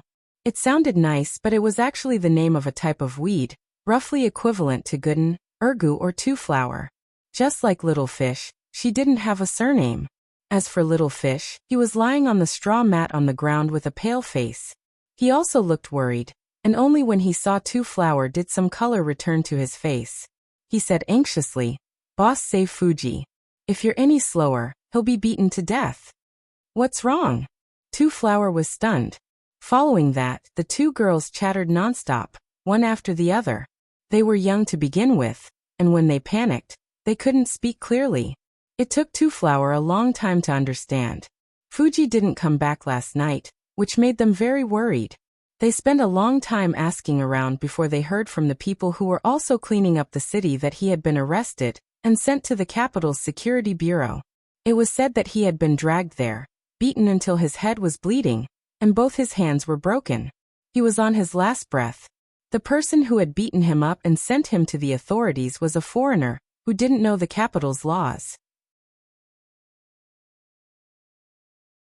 He had also been whipped 10 times and had to be carried back. Now the other 2 boys had gone to the security bureau to find out. Boss, Fuji definitely didn't steal anything. We can all support ourselves now, so he definitely wouldn't steal anything. He was framed. Wild Thorn cried. 2 Flower's anger flared up when she heard that, and her little face turned red. She didn't care if Fuji had stolen anything or not. Someone had actually beaten her little brother up like that. Where is the security bureau? 2 Flower ground her little canine teeth. Boss, I'll take you there. Wild Thorn jumped up in a panic. There were 4 security bureaus and 1 security bureau in the capital. When the lanterns were lit, 2 Flower rushed to the security bureau where Fuji had been arrested.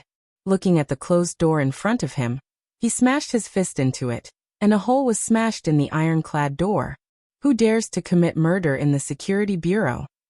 Someone in the security bureau immediately cursed, but before they could rush out, 2 Flower kicked the middle of the door, and it crashed into the walls on both sides. Bastard, bastard, damn it, I'll beat you to death. 2 Flower bared her fangs and brandished her claws as she rushed in, finally able to vent her anger.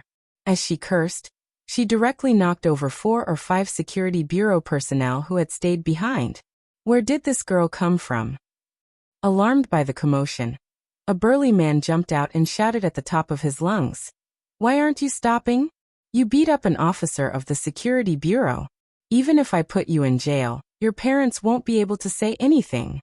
The people from the security bureau had sharp eyes.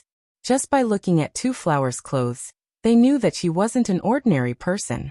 Furthermore, she had such strength at such a young age.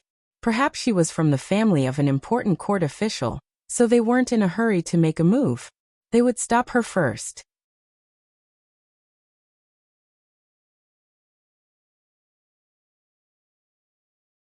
Chapter 1141. Honeysuckle glared angrily at the man in front of him, ready to pounce on him at any moment. In this aspect, she was similar to the Empress. Both of them had explosive temperaments and would explode at the slightest provocation. However, no one dared to provoke her, and explosions were rare. But this time, someone had ignited the fuse. Foggy had been wrongly accused, and in her heart, it was as if she had been wrongly accused. Not to mention that Foggy had been beaten up so badly. If he hadn't happened to leave the palace today, Fuji might have been dead by the time he left the palace. Yi Jing and the other 2 children, who were leaning against the door, were frightened. Although they knew that Hua was a princess, it did not stop them from being afraid of the public order division. These are 2 different things.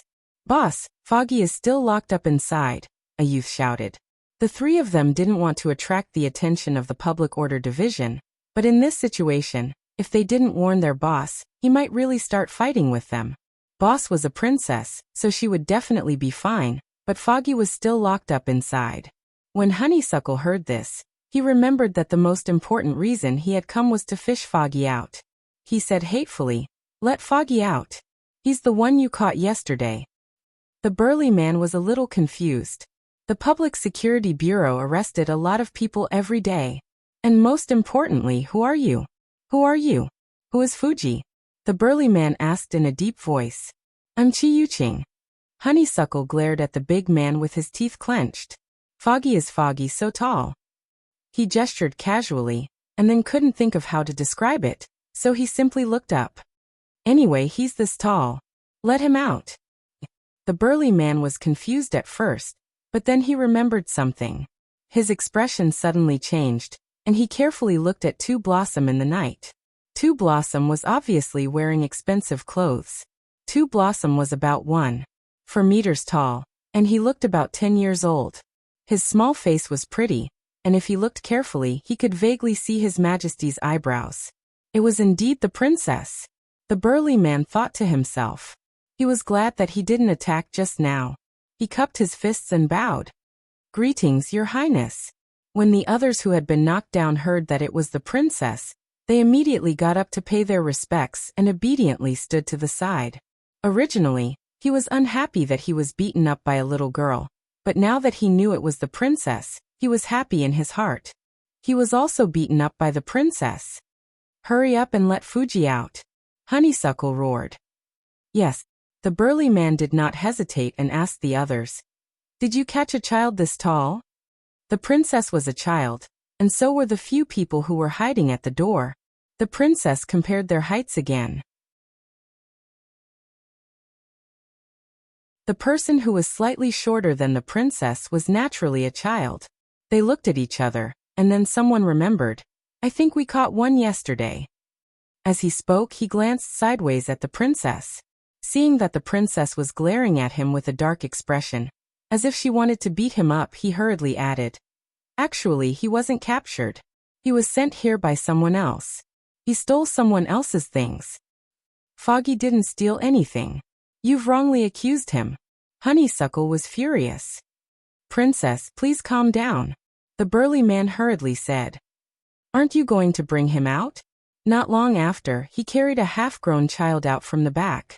The reason why he carried the child was because the child was covered in blood. His hands were drooping, and he looked like he was half dead. Wild Thorn and the other two children immediately rushed over with a worried look. The burly man furrowed his brows. What happened?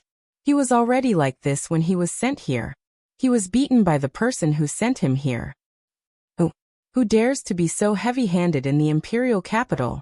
The burly man raised his eyebrows, and his expression was ugly. There were many aboriginals who fought, and it was common for them to be seriously injured. However, to beat a child to such a state was really unpleasant. His impression of the other party had already soured even before they met. "It's someone from the Jiang family's Chamber of Commerce. The one who beat him was their guard, and he was whipped 10 times yesterday." The burly man nodded. According to the law, this was how it should be. Prepare a carriage and send him to the best medicine shop. After the burly man finished speaking, he turned to Honeysuckle and said, "Princess, the child is here. Send him for treatment, and he should be fine." As for who was in the right and who was in the wrong, he couldn't be bothered to ask. In any case, the princess had already mentioned the person she wanted. The one who beat him also broke the law, and he was whipped 10 times. That was the end of the matter. However, Honeysuckle angrily questioned, "Where's the person who beat him?" "Your Highness, he stole someone else's things, and the person who beat him has also been punished." The burly man refused to budge. "I didn't steal anything."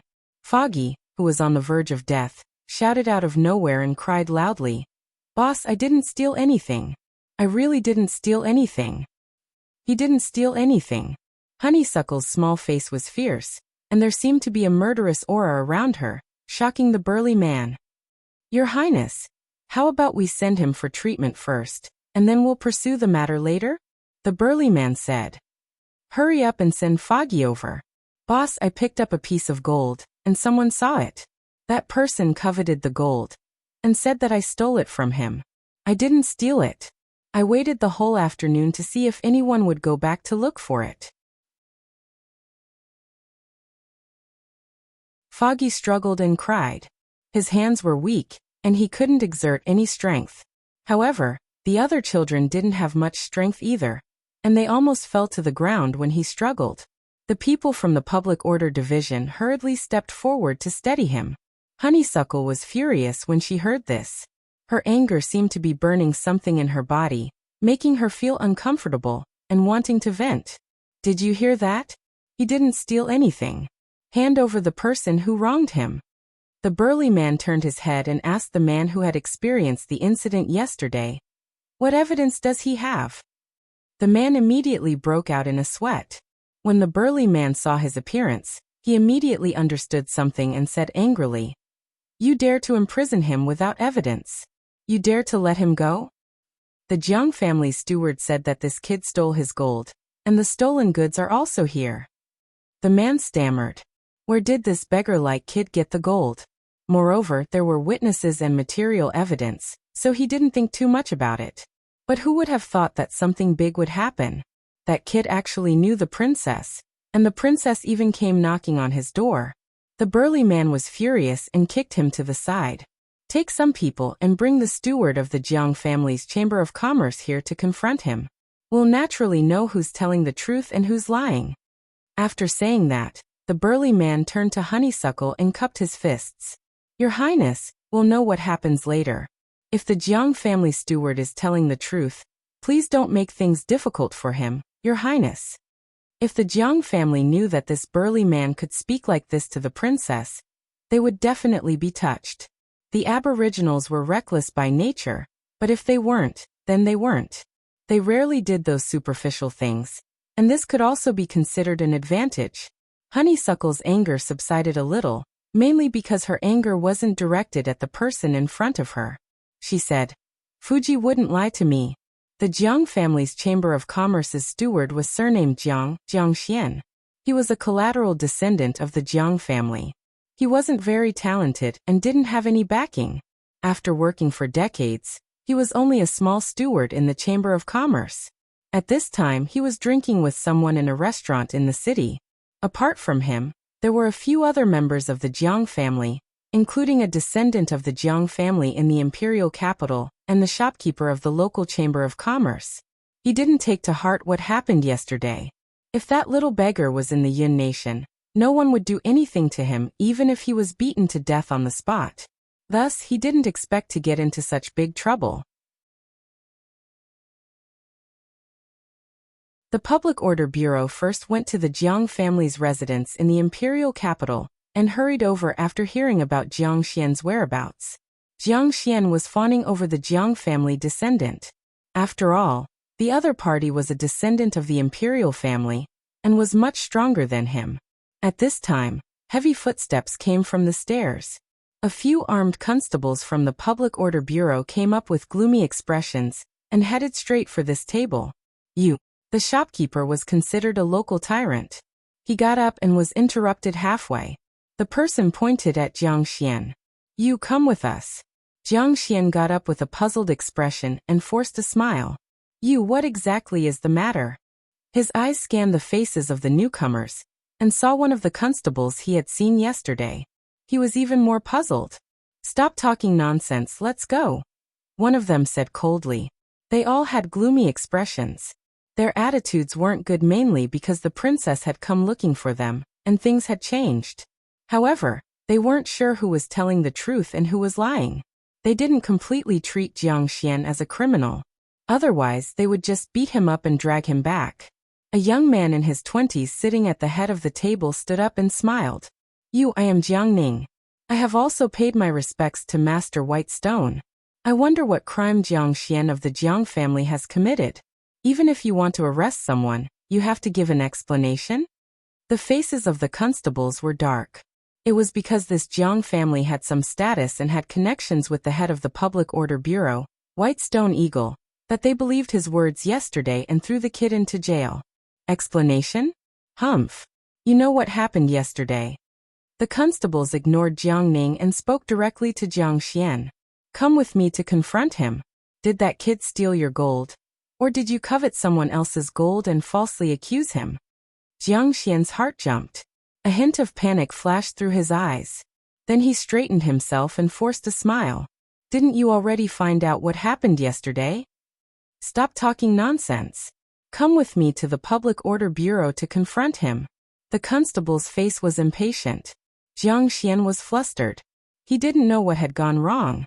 Yesterday, it was clearly a little beggar who had been sent to jail. Why did he want to bring him to confront him today? Jiang Xian had lived for dozens of years and didn't have any great abilities. He could tell people's status at a glance and step on them. This was his instinct, and it was the way of survival for small fry. That was why he had been so daring yesterday. Now that he realized that something was wrong, he immediately began to panic. He forced himself to calm down and turned his head to smile at Jiang Ning. Seventh young master, a little thief stole something of mine yesterday.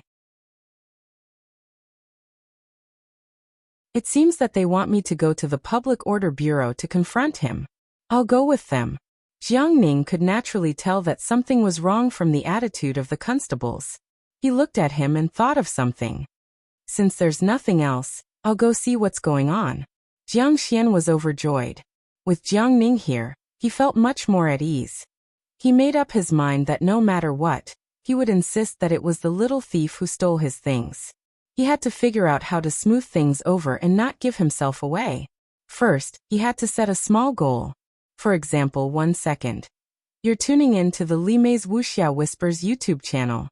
We're so grateful for your support, and don't forget to subscribe to join us on this incredible journey through captivating stories. Your generosity through donations truly makes a world of difference, as it's the primary source of revenue that allows me to expand and enhance this channel for you.